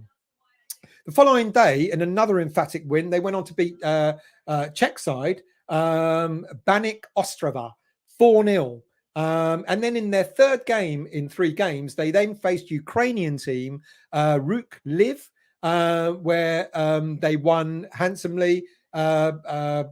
I think that I haven't written the score down. I think they won. All you need to know is that they won. They got through to the last game, and all they needed to do with their goal difference was lose by 1 goal. You know, so basically the worst that could have happened was lose by 1 goal. They played Czech Republic team Vlastav Zlin, and they lost 4-2 in the last game, which means they didn't win the tournament. But fantastic for them anyway, having played so many games in such few days and getting through to the end of it, just being pipped to the post. Right now, I'm going to go back into the chat before I do the last part of the show, which is transfers, of course. So let's see what you guys have got to say. Let's scroll down. Trodge, this channel is proof old gits prefer YouTube to what? I've got a Twitter account. It's rubbish. I set up a is it TikTok? I set up a TikTok account. I ain't got a effing clue what you're meant to do with it. I don't even know why it's there. Good evening to you, Kevin. Hi, Stel. Hope you well. I'm very well. I hope we sign Kostic, being a formula to play with Kostic. You've lost me. I hope you're well. I hope we sign Kostic, being G formula to play with Kostic. Kevin, mate, you're going to have to write that again. I didn't understand. Good evening, Crosshammer. How are you? Thank you for joining, mate. Greg, give Vlasic a run. Give him a run. Have we not given him a run? Do we think that he can do it? I worry that, you know, what we were looking for, I guess, in the preseason friendlies was see what our attacking prowess was like. And kind of like, haven't seen much, have we really? Excuse me. Black Country, keep Soucek all day long. Couldn't understand people saying to flog him, I mean sell him. Frano, central position is this position, Vlasic. Yeah, and when he played there, he looked quite decent. Vinay, play Vlasic in the centre, starting with the cup games. Good shout. I think he might want a bit more. GP, this Greek hunt shortage isn't. Why are there so few Stels? I'm the only Stel. Well, no, there's loads of others. Tom, Scamacca arriving in London. From what I understand, mate, he should be having pasta by now. He should have signed on the dotted line. He's out for dinner with his lovely wife or whatever, girlfriend or whatever, and having a ball in London. Not too much of a ball. We need him at the weekend. NWO, we got a free player because of the war. Kind of. I know that sounds weird, mate, but sort of, yeah. I still hope you well. If we get Kostic supplying crosses for, I got you. If we got Kostic supplying crosses for Scamacca, which he is used to, he'll do really well. Absolutely. Thank you for rewriting that. Much appreciated. Huge. Foxes are screaming. Masuaku walks on water. Well, he certainly doesn't run on grass, does he? Huge. Vlasic was a bad signing. He's not worth nowhere near 25 mil, more like 5 mil. Well, that's probably all we paid for him, mate. Let's scroll down a bit more. Youth players leaving, don't see a future with Moyes. You know what? I think that, you know, that's kind of what Perkins was alluding to, wasn't it? That he didn't think he was going to get much game time. I guess though, if you're good enough, if you're good enough, you'll play. You know, and I think there are a few young players breaking through, but maybe it's going to take just a little bit longer. Pat Holland fan, oh my God, we have actually signed the striker. Am I allowed to have a beer for Brecky? No, because as far as I know, unless someone tells me, he's not yet signed. Not that he's not going to, but he's got to go through a medical. And as I said earlier, comes from a bit of a nutty family. So I hope they don't find a screw loose up there and go, sorry, mate. Get back on that plane. Hamburg Foxes, do you want that Thomas out too? Heard some fans are begging for him to be sold. Thomas. Soucek. Oh, no. Hope not. Peter, under 18s looked good in that tournament. Won 3 out of 4, but lost tournament by 1. Thank you. That's what I was trying to get to. I kind of lost my way because I forgot to put one of the scores down. Crosshammer, I love your Soucek and Soufal. I hope, they both look quite kind of sharp, didn't they, in pre-season? And it's all about, we've been talking an awful lot about Soucek. He hasn't had a rest. The minute he came to West Ham 2.5 seasons ago, he's hardly stopped playing football. I think the time he's had off now, I think is probably done in the world of good. Hammerit, you got fake money for that Forest game? Yeah, I've heard about that. I'm not going to risk getting chucked out. But yeah, I think it's a great idea. Howard Ells, Fat Gitchenko, is he in the house? I haven't seen him. Steve, I say it now. Scamacca will get a leave. Don't, Steve, mate, don't wind yourself up, because if he only gets 5 goals this coming season, you're going to be losing your rag. So don't put yourself under that pressure. But fair play. I hope he gets 20 goals. Who else we got? Daniel. Fabianski was on a Polish radio station the other day and confirmed his #1 this season. Crosshammer. I really hope we all get behind the whole team this season. Stop any nerves on said players. Yeah, that's a really good point, But the last thing we want is to start getting on the backs of players early on, because that won't bode well at all. Absolutely good point. Vinay, Daniel Good, can't understand why Areola's not #1. Irrational decision. Areola's not made any mistakes. Let's see what happens. I kind of said this at the beginning of last season. I thought that Areola would be eased into the #1 slot. I'm going to say it again. I think, and I know this sounds weird because it'll be his 3rd season in the Premier League, but I think Areola will be eased into the #1 slot. It's what someone said earlier. I think maybe there'll be a role reversal, and maybe Areola becomes, when we start playing Europa Conference games regularly, I think that's when you might start seeing the switch. I think it should be sooner. I think Areola should start in the Premier League rather than waiting for that time. But maybe you might then see Fabianski playing regularly in the European Conference games and Areola becoming #1. But, we all have different thoughts on it. So, Peter, us, Palace and Forest are being linked with Mangala. Yes, I read about that. I think if the Onana deal doesn't come off, then I think Mangala will be the next possible choice. Nanzini, Howard needs his spark back, not broken and drained. Yeah, he kind of got it back, and now he seems he's gone back again. I don't know. Let's see who else. Green Street, Clive. Let's get your comment. Onana, what's his name? Yeah, we've done that one. NWO, let's scroll down. Lanzini just needs time on the pitch. Best player at the club.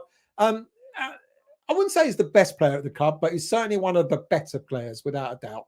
Greg, I thought Lille wanted 60 mil. Yeah, they want 50. They're saying 50, but I think the latest offer. Well, I'm going to talk about him in the transfer bit in a minute. George, imagine Areola, Milenkovic, Zuma, Aguerd, Soufal, Kostic, Onana, Rice, Antonio, Bowen, Scamacca. Forget Milenkovic. Aguerd's injured. Onana, I want Onana to come. But otherwise, that's just fantastic, George. No, actually, you know what? You look at that team and you go, that is not a bad team. That's not a bad team. Looking forward to the Italian stallion playing. He's just going to be so immense. Can't wait for him to start. All you're looking at is the way he looks. Come on. Don't lie, Hammerette. Scott, Johnson could be turned into a very good centre-back. I agree. I think he could be. Give him time. Good evening to you, Herbert. I understand that Premier League is on another level compared to Serie A on any aspect, most of it financially, but English teams overpay players, in my opinion. Scamacca is an example. Herbert, you are absolutely right. Welcome to the show, by the way. And you're absolutely right. Yes, in terms of the contracts that we offer here, insane. They are insane. I think Spain and Italy are kind of, and maybe Germany are kind of just a bit below us. But you're absolutely right. Scamacca, I mean, I don't know what he's on, but I'm guessing he's quite, with Sassuolo being a team that's kind of like not one of the top teams in Italy, I'm guessing his salary is quite low. I don't know what the deal is. I've got an understanding of what it may be, and I'll talk about that in a moment. But I totally agree with you. We overpay our players. We absolutely do. And that's the draw, isn't it, for the Premier League? Or it's one of the draws. John, good evening to you. I thought John O had a good game. Yeah, he's decent-ish. Let's scroll down. Herbert again. Is there a clue how long Aguerd's out for? I think 3 months. We're not being told, but I think it's at least 3 months, mate. Herbert, happy it could be at the moment just an average player. What did Happy say? What did Hammerette say? She said to you, Herbert, he could be worth double after a great season. So you think, interesting. I'm going to talk about his stats in a minute, Herbert. So I'll be very interested to see what you think about the stats I've got on him. Greg, we're to say that we're getting a striker where Juve, Arsenal and PSG we're looking at. Even outbid PSG. PSG did get a Kitty K anyway on loan. And actually, PSG think the 35 million was too much for him. So Herbert might have a point there. Vinay, Italian fan base and anti-car fan base will get bigger for West Ham. Scamacca's dad hates car. So I've heard. And if you haven't heard the story, go look up what Scamacca and his granddad apparently did as well. Well, his dad did the cars, didn't he? Dad, still, what do you think about West Ham fans planning to throw? I think it's funny. I actually, in all honesty, I laugh about it, but I kind of don't think we should do it, to be honest with you. I get why, but I kind of don't think we should do it. Peter, spoke to club 3 or 4 days ago. There is a paper option, I hope. Well, you're the second person to say that, so I'm going to have to look into that because I've read there is no paper option for season tickets, but I will find out and let you know.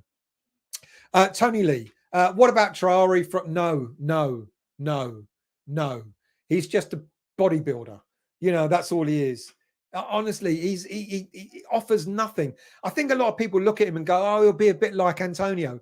Antonio offers double what Adam Traore does. No, I know we've been linked to him, but I've deliberately taken him out of the show. Hammerette, Shaky, good to see you here. Hit the subscribe. Yeah, thank you. Hit the subscribe button and all that sort of stuff. Let's scroll down a bit more. Adam. Yes, Sean. It's exactly what I think. Exactly what I think. Adam, can't see Kostic coming. We'll want to play in the Champions League. Maybe next season or January. Shaky, let's get your comment up. Have subscriber rating. Well, thank you very much. Much appreciated. Lewis, good evening to you. Coming to my first ever West Ham game this season. Always been a West Ham fan because of the family and connections in East London. Live in Coventry, so always been hard to get a game, but can't wait. Mate, tell us where you're going. Try and come down to the supporters club and say hello, etc. And we'll have a drink. Mine's a double rum and coke, spice rum and coke. Foxes, Scamacca a cross between Masuaku and fuck. No, mate, no. He's a lot better. He is a lot like Haller. I think so. And I'm going to talk about that in a moment. Masuaku, don't insult the guy. He ain't even started playing for us yet. Ballon, check out West Ham clips on YouTube. Hilarious. She is converting Dawson into a striker for Football Manager. I'll try and check that out. Adam, that's why I think more like January. He may be looking for a payday next season. You're talking about Kostic. Oh. Good evening, Schizo. How are you? I hope everyone is in good spirits. Long time no see, mate. I hope you're well. Dabs. I hope the third kit gets released along with the Scamacca signing. Apparently, it's going to be white and orange-ish. Apparently, it's going to be something like that. I hope I'm wrong because I don't know what orange has got to do with West Ham United. Good evening to you, Biggs. Chris, how are you? What's with Moyes stalling on Cornet, Sarr and Dennis? Don't know, mate. Maybe because he's going for other targets at the moment. So maybe once we've got the targets in Scamacca, Kostic, etc., then we might see movement elsewhere as well. Let's go to Trev. I'm going to make this the last comment and then I'll go on to the transfers. At the Reading game, Oggy wasn't 100% right at the end. I watched him come back on for the warm down and he was in a bit of pain. Got to be careful not to rush him back. He did, like I say, he did have a few minutes in the under-23s the other day. So it looks like he's on his way back, but hopefully nothing too serious. Right, let's go into the final part of the show, shall we?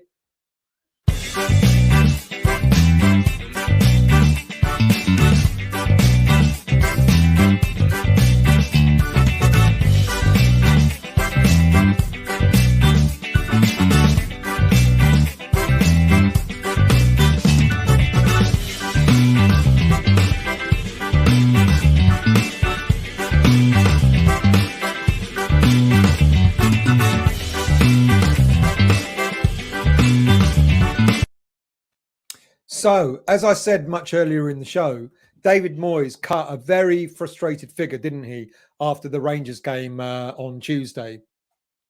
He shared his frustrations over the lack of movement in the transfer window. And then Moyes said, as I mentioned earlier, as you all know, he said very clearly that there's got to be changes, and changes have got to come soon, quicker. You know, a lot of changes. He said very clearly, we need to make a change, lots of changes, and do something different. And it was clear. Excuse me. It was clear from this, and you can see on his face that he wasn't happy with not having more to work with.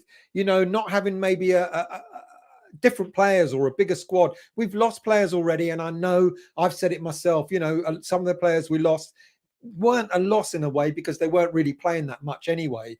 But nonetheless, you can see his frustration that you know, he hasn't got the players he wants. He must have also been frustrated because that was straight after Aguerd getting that bad injury. So from what looked like a promising start to the transfer window, where we signed Areola on a permanent basis, we got Aguerd in, you know, his top choice as a defender, and then we got very, very promising Flynn Downs through the door.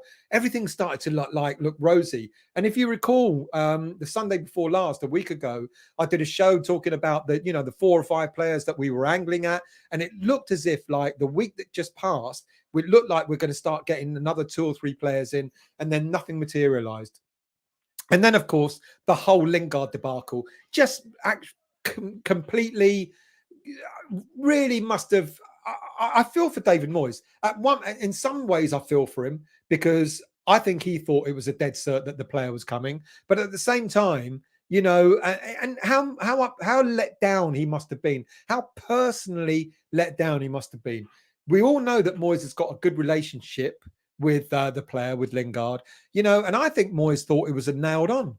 And I guess in that way, that's probably why he was maybe hanging on to see, we're going to get Lingard through. He probably already had in his head, Lingard's going to be here. He'll be playing in this position. Right. Here's the other players I want to play around him, etc. So it must have been like quite upsetting for him as an individual, as a person. Forget the manager for a minute, as a person, to feel to be let down the way he did.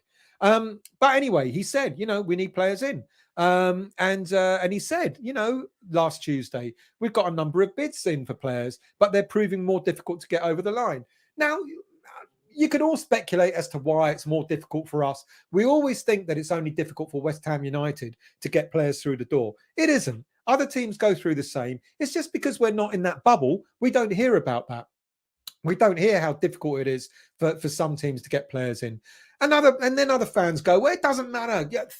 Give him the money. How many people said, give Lingard the money? Give Lingard 180, 200 grand a week. Really? You know, I think we did the right thing to not give in to him, to be quite honest with you. Look, the beginning of last week, we had Lingard, Broja, Onana, Scamacca, and even a left back that we were looking on course to sign. And had that happened, 7 players in with over a month to go in the transfer window would have been absolutely superb bit of business for West Ham United.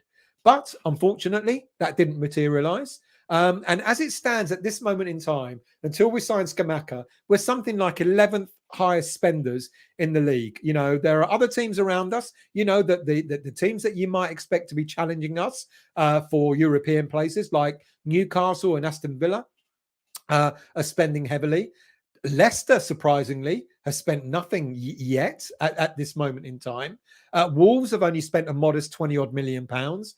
And then the teams that you kind of think might finish in the bottom half of the league from 10th, 11th onwards, like Leeds, Forest and Southampton, they've all gone out and spent quite heavily as well. And then all the teams above us, every team above us has gone out and spent money, you know, quite significant amount of money. So you can understand fans becoming a little bit worried, a little bit hesitant, what's going on, etc. You know, and it was a bit of a downer where the week started off really on a high, you know, 3 players in already, looking forward to the Rangers game. Then Aguerd gets injured. Then Lingard decides not to move to us, etc. And then no other signings coming in all throughout the week. It was a downer. people must have started thinking, what the hell is going on at West Ham United? You know, and I even did a show. I talked about Kretinsky factor, you know, and maybe is his money going as far as, you know, is he putting his money where his mouth is? And if so, is he having any say in how the money is being spent, etc.?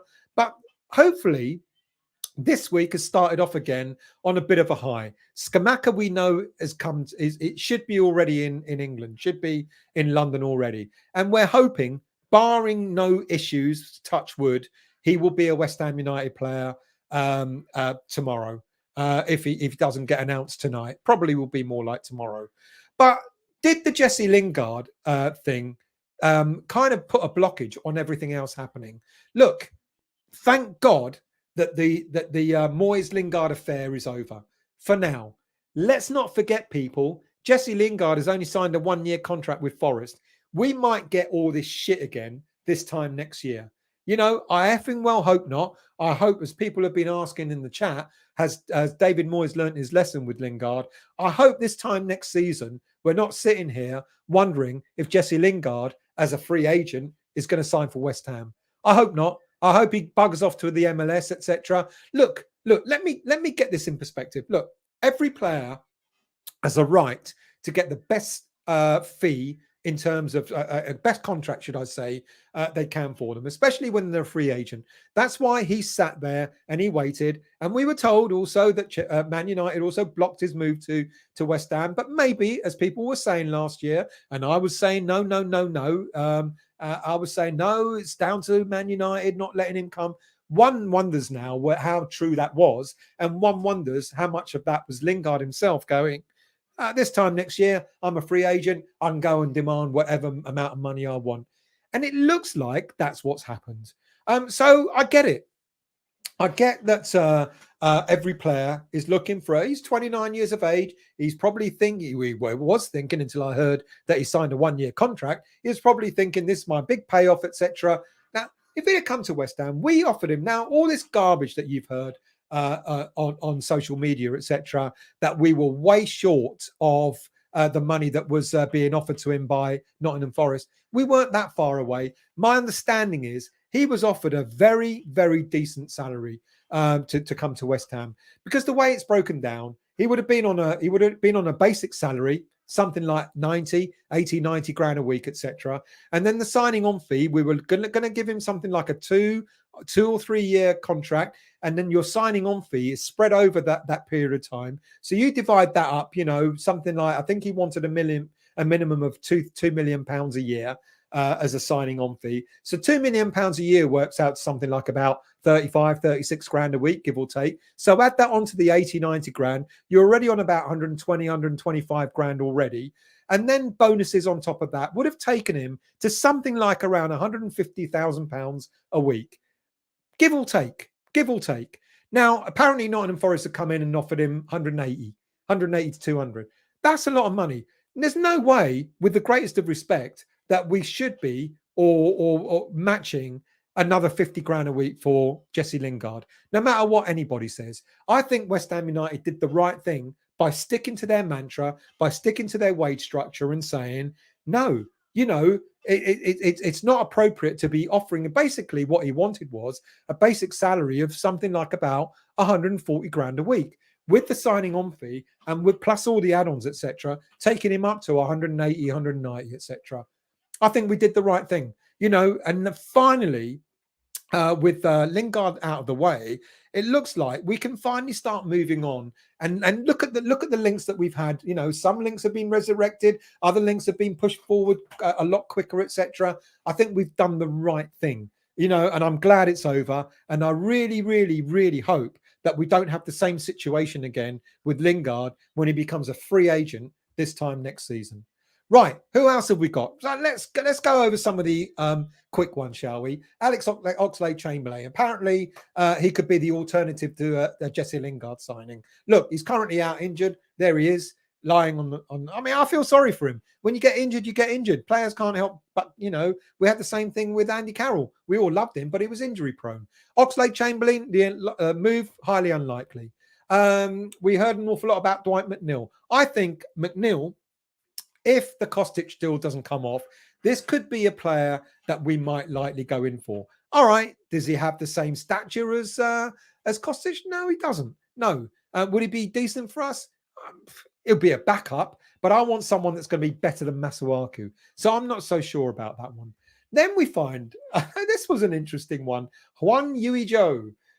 This popped up. No one else ran it. I think it came up in one social media channel, and that was it. Oh, actually, no, it was repeated by a few. Hwang Ui-jo plays for Nantes, who have just been relegated for financial issues in League One. So they've been relegated, and he's looking to leave.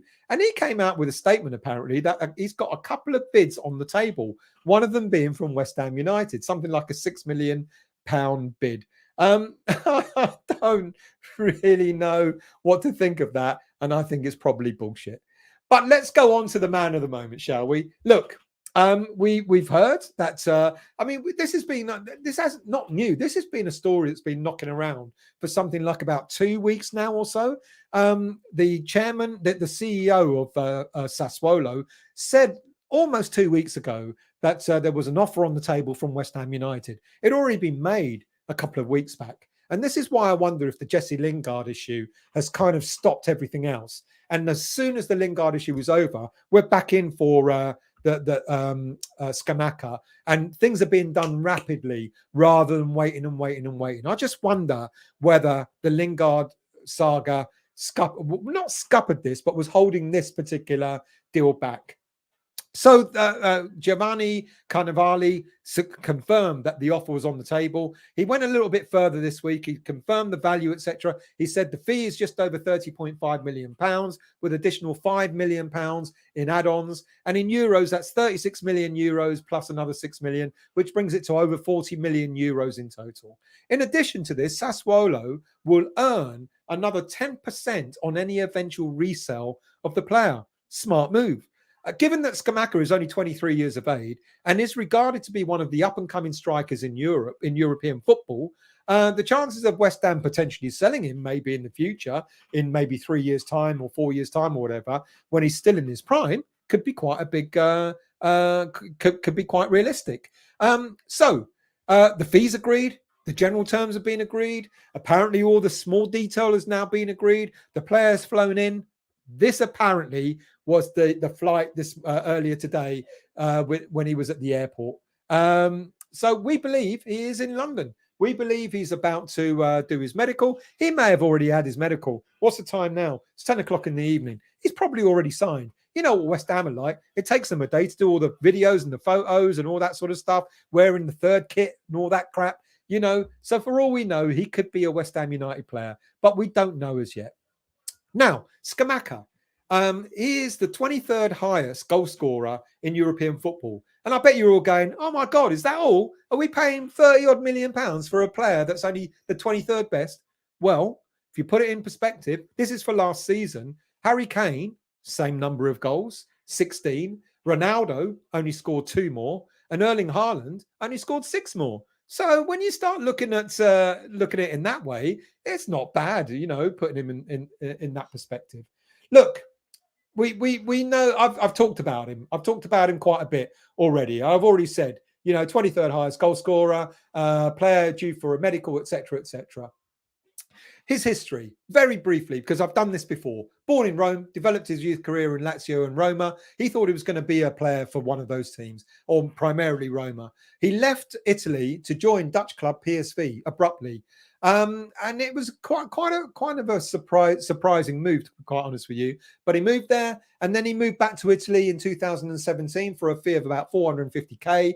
And in 2018 to 2021, he had a number of loan spells, including Cremonese, Dutch clubs Vole, Ascoli, Genoa, etc. And in 2021-22 is when he made his big impact for Sassuolo, scoring the number of goals that he did. He's become an international, Italian international as well, making his debut last September 2021.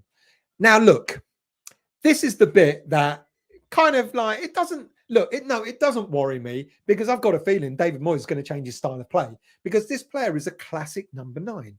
He is not an Antonio.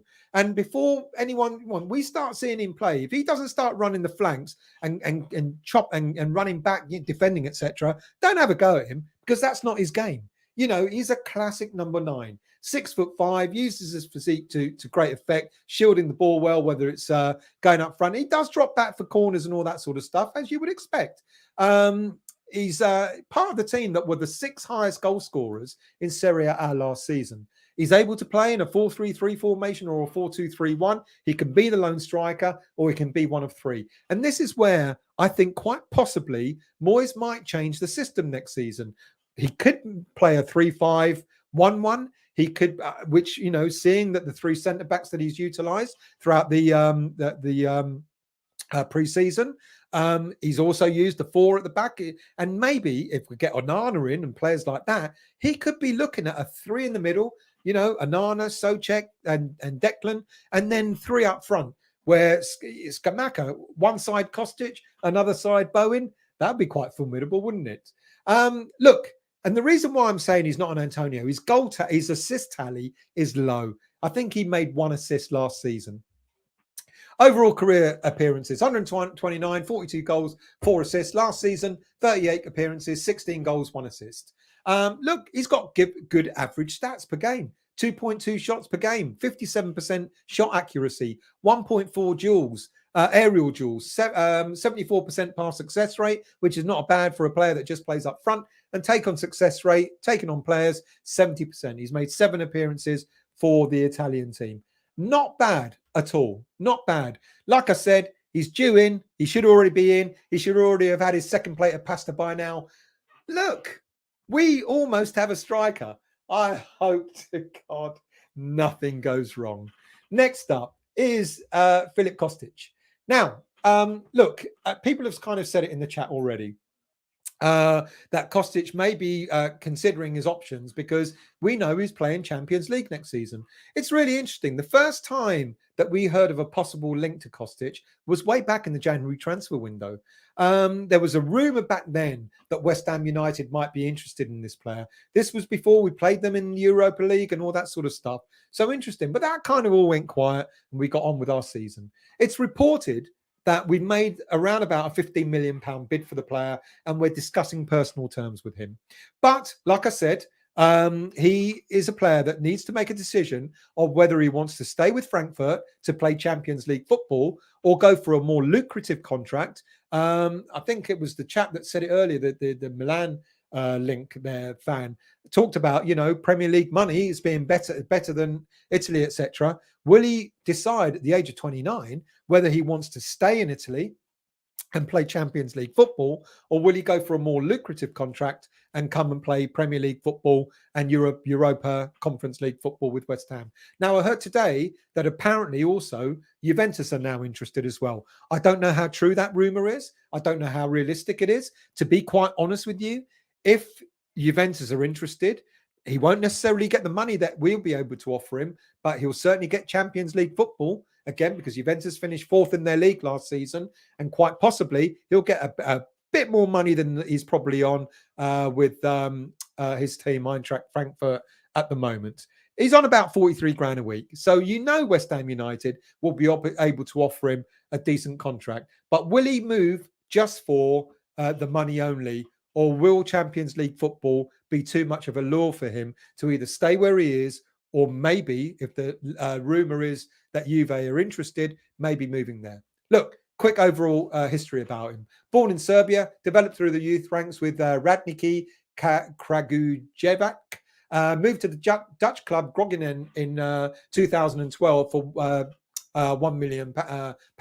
Within 2 years, he then moved to Stuttgart for a fee of 5.4 million before Hamburg snapped him up for double the fee in 2016. He had a loan spell at Frankfurt as well, moved there on a permanent basis for a cut price fee of £5.4 million. Now, why did he move so often? Well, when he moved to, let me get this right, when he moved to Hamburg, they got relegated, so they sold him. When he moved to Stuttgart, they got relegated, got sold. When he moved to Hamburg, they got relegated. First he went out on loan, and then he went on a permanent to Frankfurt. I hope that's not a sign of the times, because he's done exceptionally well since he's been with Eintracht Frankfurt. He's been absolutely superb. Look, we know his style of play. He's an attack-minded left midfielder. He can play as a wing-back. He can play as a left winger. He can play just as a left midfielder. He's also adaptable to be able to, as a left wing-back, to help out in defence, which would be fantastic. I can actually see him, I can actually see him alongside Cresswell being quite solid there between the two of them. Great passer of the ball, great technical ability, a great key passer of the ball as well. The number of goals he creates is incredible. And he's also great at doing set pieces, corners, as well as free kicks. It'd be between him and Cresswell, wouldn't it? Look, and when he plays out wide, he stretches the game, allowing, when he plays wide, he plays really wide, allowing players to sort of move into the space that's occupied. What's not to like? He's versatile. He can play in a 4-1-4-1, 4-2-3-1 formation. And he can also, as I said earlier, if we do a 4-3-3, he can be the player that can play in a 4-3-3, left side of a 3, or a player 3 at the back with 5 with a wing back. He can play that as well. Senior appearances, career appearances to date, 406, 67 goals, 101 assists. Not bad, is it? Last season, 42 goals, 42 appearances, 7 goals, 15 assists. Serbian international with 48 appearances and 3 goals. It's I know he's 29. I get that, and I know maybe it's not the sort of the Red Bull sort of approach that David Moyes wants, but he'll certainly be a couple of years with him would certainly be of great benefit to West Ham United. And apparently, we're also back in for Daichi Kamada. I talked about him about 2 or 3 weeks ago. By the way, I'm not sure if you noticed, but Kostic and Scamacca have got the same agent, Alessandro Lucci. Right. And now Kamada, this has come up again. Now, it's been interesting because I think, like I said, Lingard's out of the way. All of a sudden, these attacking midfielders are beginning to come out of the woodwork. Kamada, again, I like him. I really, really do like him as a footballer. I talked about him a few weeks ago. He's the sort of footballer that goes into space, the Martin Peters of old. 25 years of age, he'd be available for about £20 million. He's got 1 year left on his contract. He's a decent player. Look at his goal assists and goals scored in his senior career. 56 goals, 47 assists. Last season alone, 46 appearances, 9 goals, 4 assists. Versatile box-to-box midfielder. He can drop deep to pick the ball up. He starts attacking moves. He's got good pace on him. He goes into spaces, in between defense and midfield. I like him. If we don't get the next player, oh, that's not the next player. Let's go to the next player. If we don't get the next player, then why not Kamada? And of course, the next player is Peter Zielinski of Napoli. Look, reported to have made inquiries. Napoli, I think that the player's worth something like £35+ million. Apparently, and it's not been confirmed, that we made a £25 million bid for him, which Napoli have turned down. And then on hearing our interest, Napoli have put the price up to £43 million. Look, we're not going to pay that. He's 28 years of age. I know Kostic is a year older, but I don't think, but Kostic, 15 million, whereas Zielinski, 35, 40 million. I don't think that's really going to happen, to be quite honest with you. Player style, he plays in a midfield 2 or a midfield 3. Actually, he's the sort of player that will play in place of Soucek alongside Declan. He can play that 2 in the middle role. He prefers to play on the left side of either formation, comfortable with both feet, likes to cut in from inside from his onto his right foot, not renowned for his defensive duties, much more attack-minded. Great long passes, short-range passes, etc. Great ball carrier with progressive runs into the box. Look, to be quite honest with you, it is a bit of a pipe dream. I guess we'd all like him to come to West Ham United. He sounds like an incredible player, but I just don't think this one's really, really going to happen. Look, overall career appearances, 367, 45 goals, 42 assists. Last season alone, 42 games, 8 goals and 5 assists. Look, he's got decent stats, good pass accuracy, 1.4 key passes per game, good take on success rate, 50% shot accuracy, Polish international, 72 appearances with 9 goals.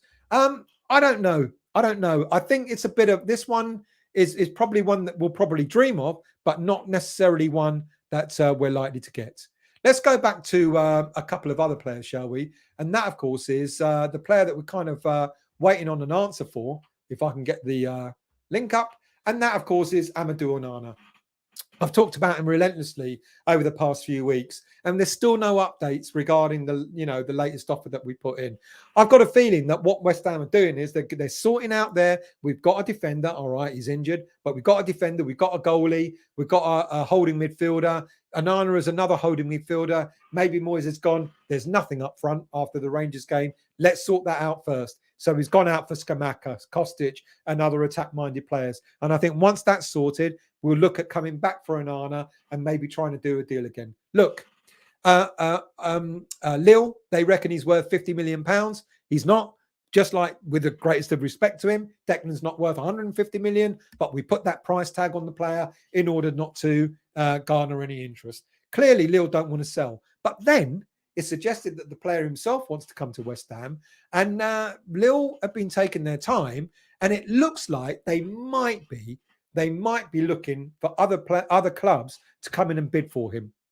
Liverpool have apparently been linked to him as well, and I just wonder if Lille want to start a bidding war. You know, we've made an offer. We know they know where we stand. If a team like Liverpool come in and want him, and then turn around and say we'll give you 50 million, then West Ham United have got a decision to make. Do we match it or do we walk away? I don't know. We keep being told that this one's going to happen. We keep being told, you know, we just got to bide our time. But if it doesn't, then what about this player? Gini Wijnaldum, we know all about him. You know, fantastic player for Liverpool. He went to PSG last summer on a free transfer. It looks like PSG are looking to move him on.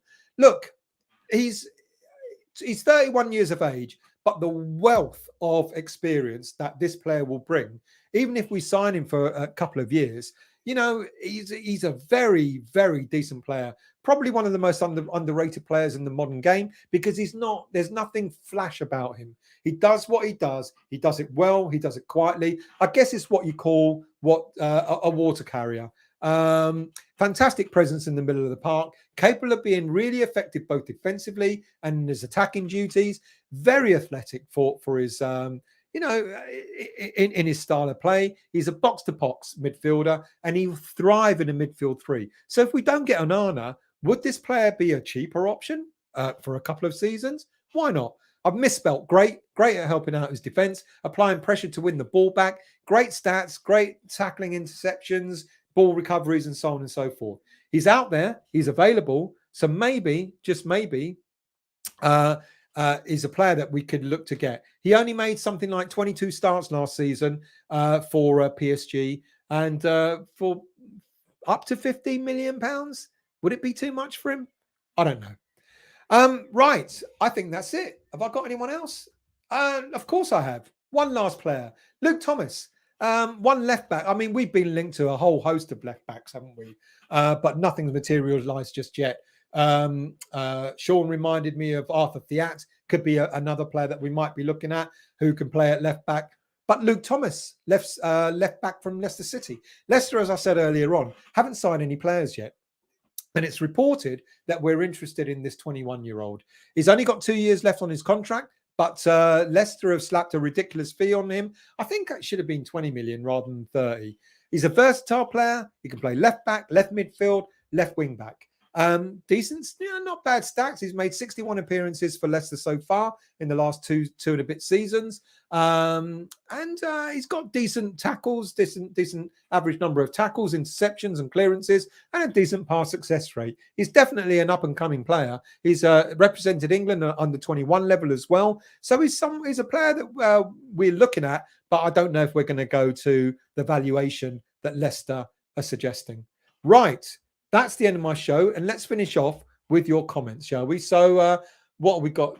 That's 9:43. I'm 45 minutes behind on the comments, so you're going to have to bear with me, and I'll scroll down as much as I can. Peter, Swear Trot is being kept on for homegrown quota. Don't need it, to be honest with you. I think we've got quite a few players. Let's not forget, we've got Downs as well. And as I said, it looks like Trot could be on his way to Scotland. Adam, the women under-21 still West Ham, so we need to know what they're doing. Thank you. Thank you for mentioning that. I appreciate that. Howard, get someone to do it for you still. The women's football, if you don't have time, I'm sure people would queue up to work with them.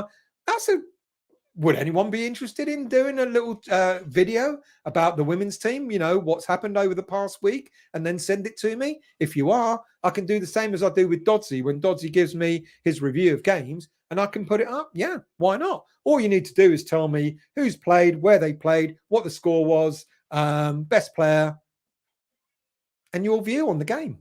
That's about it. Scott, Trot is decent. He must be, because he's been given an extended contract. Yeah. Schizo, I'm finding women's football really entertaining. That's good. Fantastic to hear that.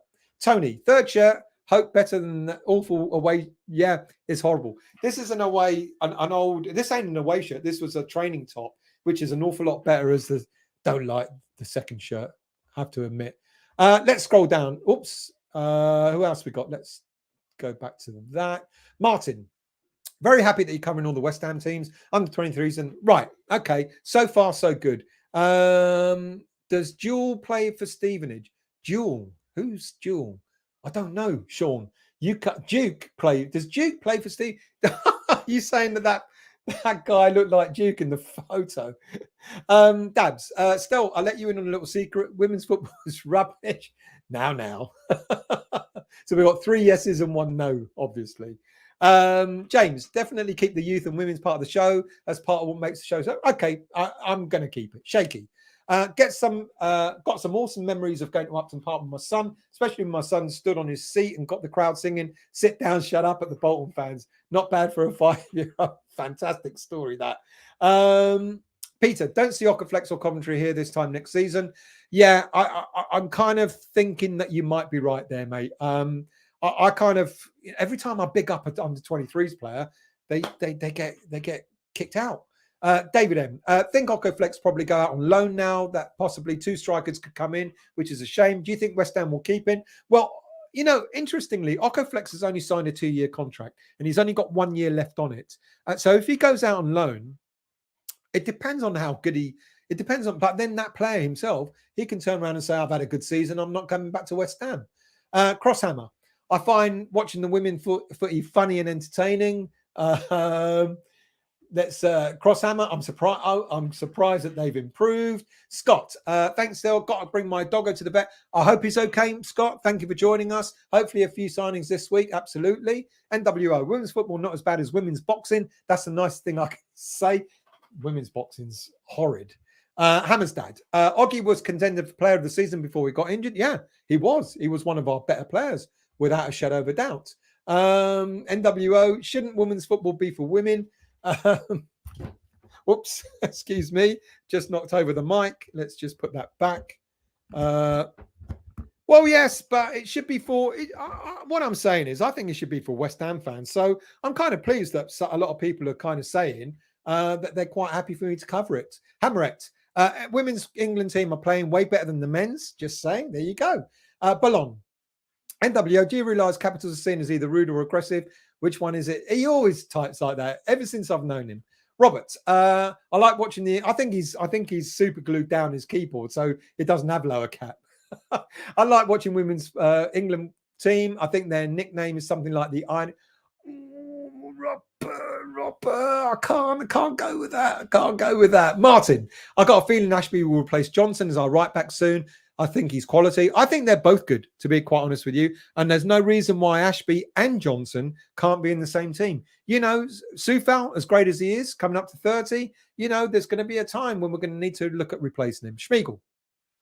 Agree with others. Vlasic has to play in the centre of the park, but will he get an opportunity to do so if we're getting all these players in? Greg, I don't see why we shouldn't give him a proper run. I don't think he started more than 3 games in a row last season. Talking about Vlasic, Crosshammer. I actually think the women's team would beat the men's right now. Them English girls know how to kick a ball. There you go. Dabs. if I can get your comment up. X said today the club are going to start looking at bringing in good upcoming players on loan from big clubs. That would be good. That would be fantastic. And that would be the Red Bull model that David Moyes has been going on about. Daniel, there's me cursing Moyes for not signing Kostic. Then he gets Scamacca. In Moyes we trust. We've got to, haven't we? Black Country. My daughter plays football. She started when she was 7. Still playing now, 29 years old. Not bad football at all. Yeah, good. I'm glad you guys are into it. That's good. Troj, if it won't even be worth it money-wise, I reckon we will only have one season. Won't get enough first. Are you talking about Vlasic again? Probably, yeah. John McCarthy. What fibs are you telling tonight, still? John, apparently we've signed 10 new players since you've been on. There you go. Crosshammer. Problem is, I got slated, actually. I'm going to go back to that for a minute. I got slated. I mean, really badly slated by someone on Facebook. It's turning into bloody Twitter. I got slated for spouting shit because I can't remember what I wrote. I wrote something like, the player's not signed yet, etc. And I was accused, you spout shit, and I'm blocking you from my group because you spout shit. And all my viewers and all my group members agree. Do I? Really? I've always said, ever since I started doing this show, everything you hear is what I've read. I don't make it up. I don't make up the stories. Everything you hear is what I read. So I was quite, I know you're not having a go at me, John, but it kind of reminded me about the bloke that was having a go at me. He blocked me as well in the end. Gary, NWO, you're entitled to your opinion, Jude, but putting them out there on your face, expressing conflict opinion. You're talking about women's football. Don't get into an argument, people. I'm going to carry on doing the women's football, which is good.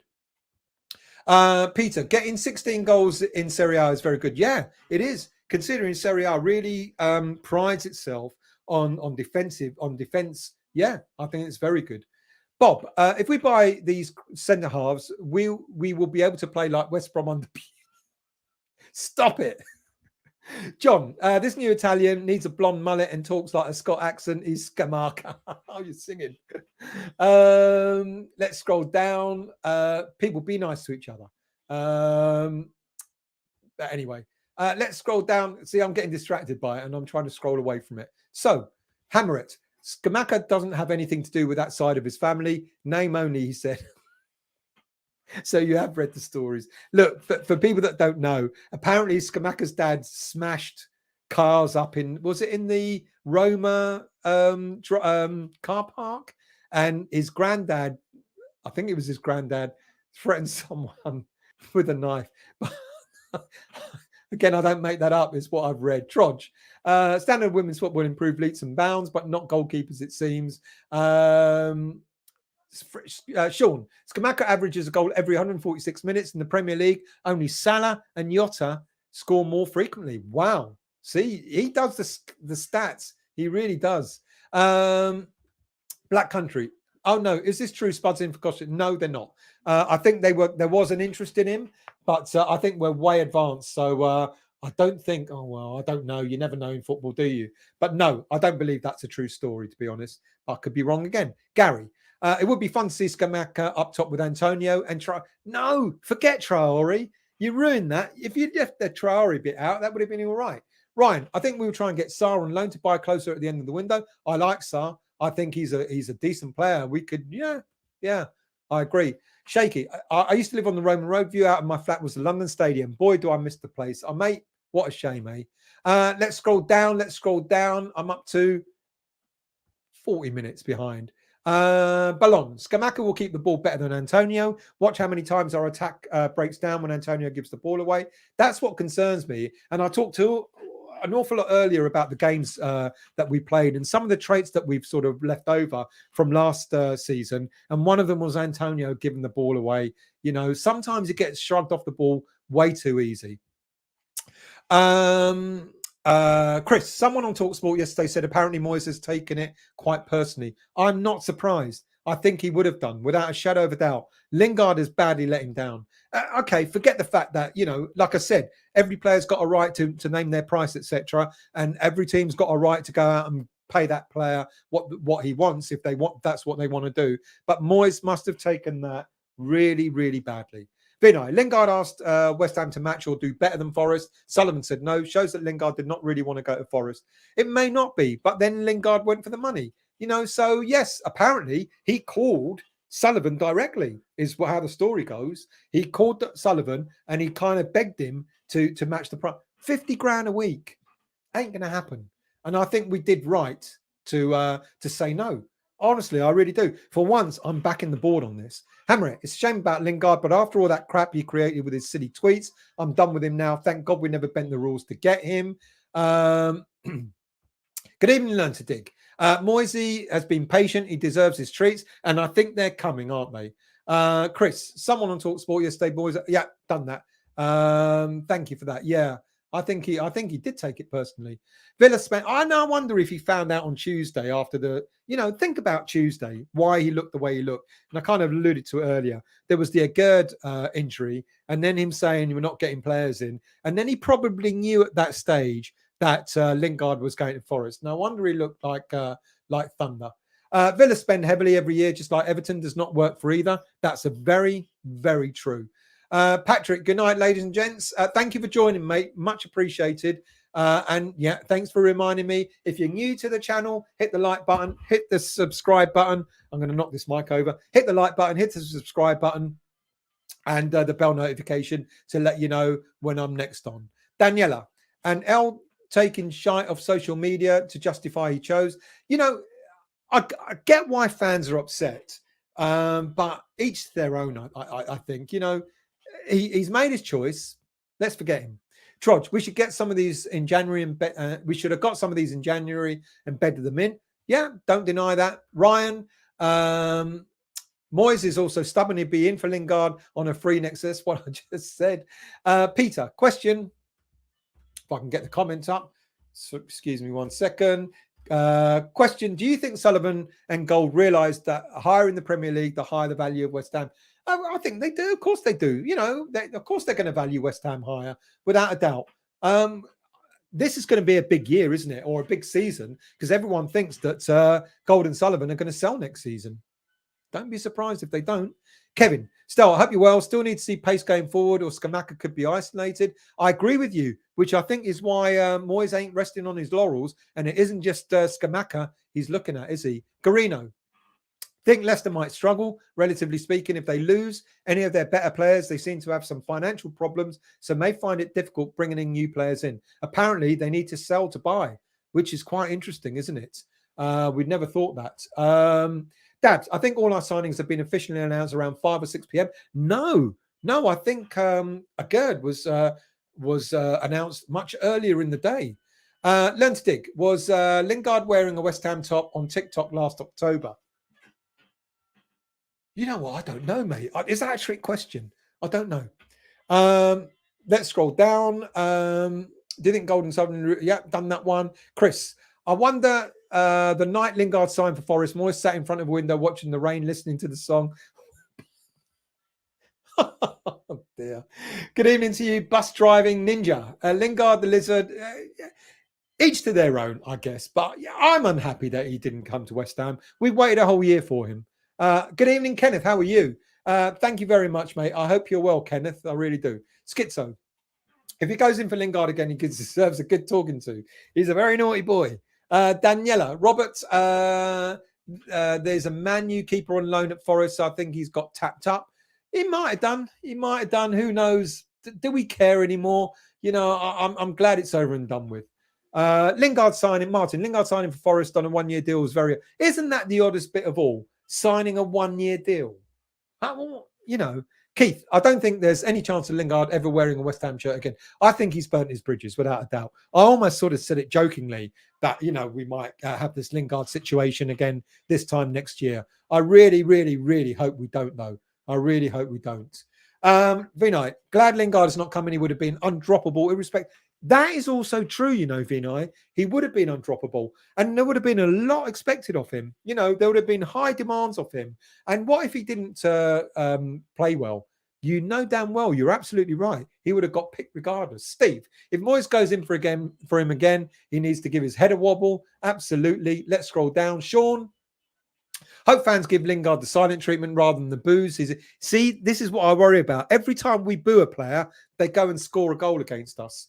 Gary, Lingard and Forest is going to get relegated then next season. Lingard will be in the MLS. Yeah, that's what I think. I think he's going to the MLS. He's gone over there. Let's not forget. He's spoken to David Beckham's team. He's spoken to other teams, DC United, etc. I think he's kind of now knows what's in the offing there. He'll do a year on 200 grand a week or whatever it's going to be on, and then I think he will go to the MLS after that. Good evening, English Yardie. How are you? It's going to be good. Hammerette, say your tribute to Peach. Very nice. Spot on with your words. Absolutely. If you missed it, you know, I did a little tribute to Peach as well earlier on. Vinay, long time ago, Middlesbrough signed Juninho and other expensive players. They went down. Yeah, they went down. Hammerette, fresh, that would be perfect. But you know, the laws of averages say that Lingard, he probably will score against us. So long as he's not the winner, I don't care. Let's scroll down. Martin, they probably think he will have the same goal impact like with us. This is it, isn't it, Martin? Because we kind of expected him to come back and hit the ground running. He may not do so. I mean, they've invested a lot of money. They've spent a lot. They bought a lot of players. They brought a whole new first 11. But it doesn't necessarily mean that they're going to do well. NWO, TikTok Dancing done it for me, not worth a penny. Yeah, I think it did for us as well. Good evening, Hammers chat. Also that I think it's made up nonsense anyway. I don't know where I was at with the show, mate. So you're going to have to tell me what you think was made up nonsense, and I can concur with you. Ballon, to be fair, Lingard is a good young prospect with potential still at 20. Let's scroll down. Does anyone know if Scamacca signed yet? That would finish the night off, wouldn't it? Garino, we should give Lingard a one-handed Jay Ling's hand. Oh, yeah, let's not do it on screen. Bernie, we've wasted loads of time in the transfer market being buggered about by players who think they can hold clubs to ransom. I think we did the right thing. I really do. Hammers chat. John, to be fair, the Sassuolo CEO called us a selling club. Did he do that? And we might be. Mind you, if we do really well next season with Scamacca scoring, being top goal scorer in the Premier League, scoring 24 goals, getting us into the Champions League, that'll keep Declan, that'll keep Scamacca, that'll keep every other player. Then we'll add to that and we'll become a top team. And then we won't be a selling team. Cheeky bastard if he did call us that. Dabs, in an interview with Scamacca, said there are no friends or family when I walk on the pitch. He's treating it like a war. God, I hope he doesn't start getting sent off too many times. James, still, for a week, for all we know, Lingard may have been adamant about signing a one-year contract instead of 3 or 4. We just don't know. Yeah, but quite possible. Maybe that's the only way that they were going to get him, by signing a one-year deal. Yeah, very true. Martin, signing for WHU, West Ham United is really going to suit Scamacca. Wait and see. A match made in heaven. He'll be a club legend, in my opinion. The next Di Canio? Who knows? Schmeigel, please, Scamacca, don't let it be a scam. Trodge, it's not easy. Paolo Di Canio warns 42 million about West Ham move. I think, about playing for West Ham United. You know the pressure he's going to be under. We're going to be expectant. All we want from Scamacca is effort. We want him to get in there, get stuck in there, do what makes West Ham fans happy. How many times do we say, if the team loses, so long as they put the effort in, we'll applaud them. It's when they don't put the effort in when we all get upset. Huge. Scamacca is a classic number 9, but he has tremendous close control, skills, and glides past defenders. He's not just a... No, I know that. I know he drops deep. He picks up the ball from midfield, etc. I know that. I think what I was saying is, in comparison to Antonio, we're not going to see Scamacca going out wide, and stuff like that. He's not going to be crossing the ball in for others. He's the one that's going to be, how many times I said last season, Antonio is a great crosser of the ball. If only he was there to actually nod it in when the ball's crossed. And I say it tongue in cheek, but Scamacca's not going to be doing that. Assists, 1 assist last season for Scamacca. He wants to be in the middle to get on the end of that ball. John, good evening to you. He reminds me of an aggressive badger. An aggressive badger. I don't live out in the woods, so I don't know what an aggressive badger looks like, John. I hope you're well. John again, eating pasta, should be eating pie, mate. Mate, leave off. Don't want all that green crap all over it. I hope he eats pasta and has pesto all over it. That's green, isn't it? Dabs. I wonder if Scamacca does that classic Italian thing where hands and says, hey, oh, hey, hey. Well, I shouldn't have done that. Learn to dig. My only caution, Arnautovic got 14 in Serie A. Let's not worry about Arnautovic. He's history. Hammerit. Kostic would be a mental signing, but I just can't see it happening in all. I don't know. It might do. It's possible that it will happen. But like I say, the pressure's on, isn't it? You know, how are we going to compete with playing Champions League football? John, I had an idea. Just please try and let... I've just had an idea. Please try and let me know. You, that J-Lings with your index finger and thumb. Do that, then cross your wrists. I think I know where you're going with that. Might be wrong. So, Hell, good evening to you. Martin, Algerians have a good football taste, so when it comes to hit and run, they're disinterested. Hammers chat again. Not just Champions League, though. He can leave on a free next summer and cash in as... That is all. Yeah, that's a really good point as well. Yeah, he's on his last year of his contract and he could leave on a free as well and get a big payoff too. Good point. Vinay, routine question, but Moyes' team, when negotiating with a player, do you have history with cats? John, give me hopes. Yeah. Songs. Good evening, Leonardo. Kostic also might just wait till the season's out and wait for another bigger contract. Yeah, good point. Schmiegel, breaking news. Moyes has decided not to sign Scamacca and instead bring Jordan Hugel back to the club. Trodge, the last time we signed someone who did so well in Europe on assists stats consistently over many seasons, his name was Pyatt. Good point.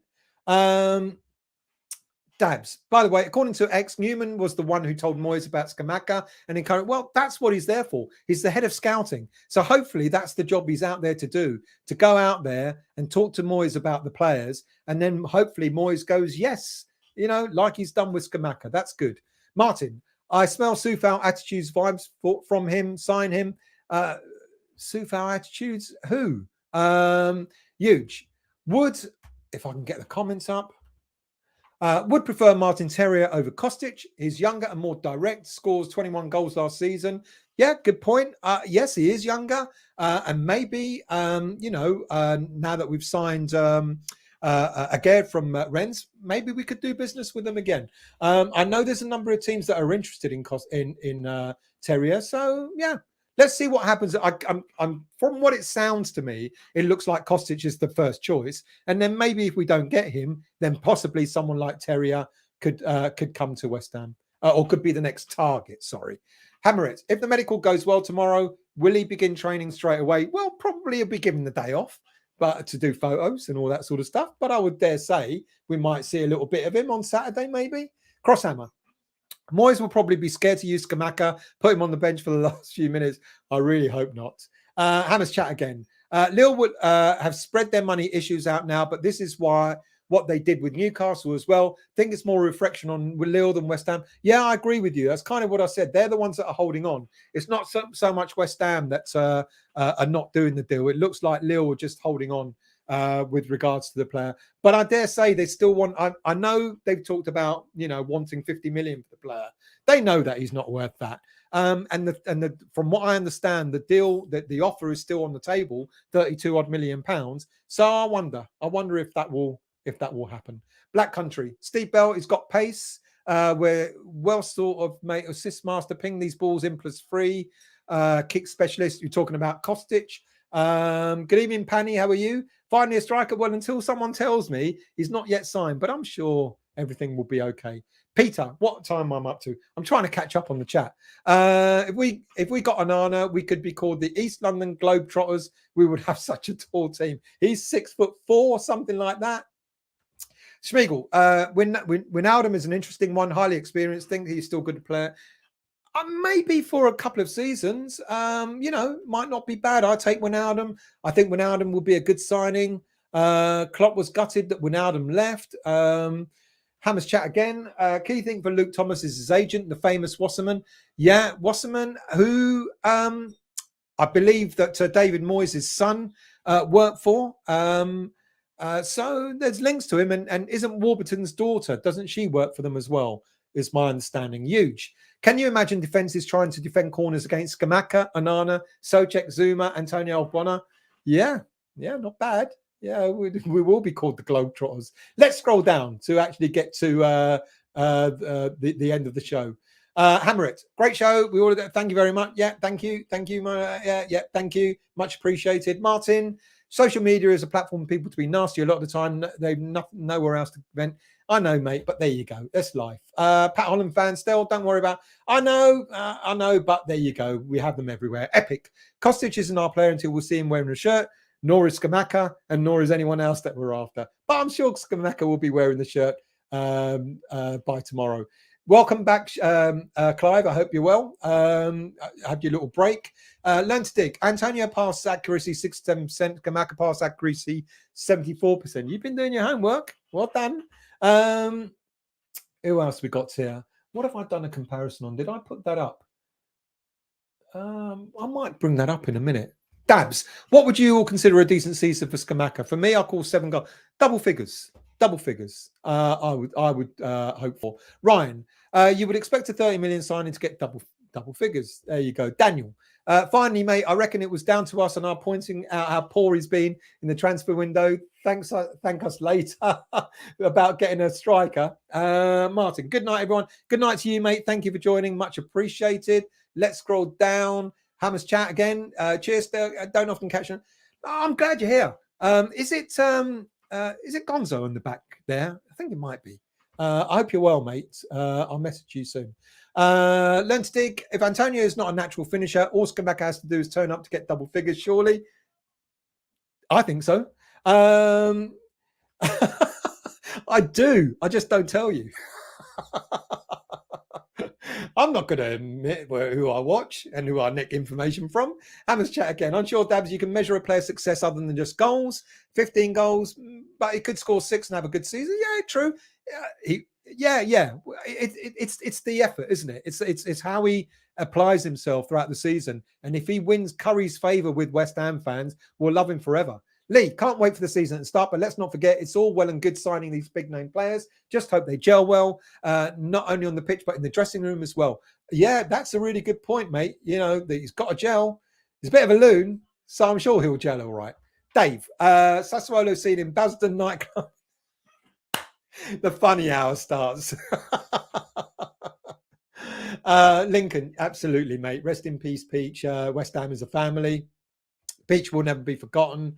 Good evening, Tommy. How are you? Kostic and Scamacca have the same agent, so hopeful. But Hamret, I suspect he'll stay at Frankfurt.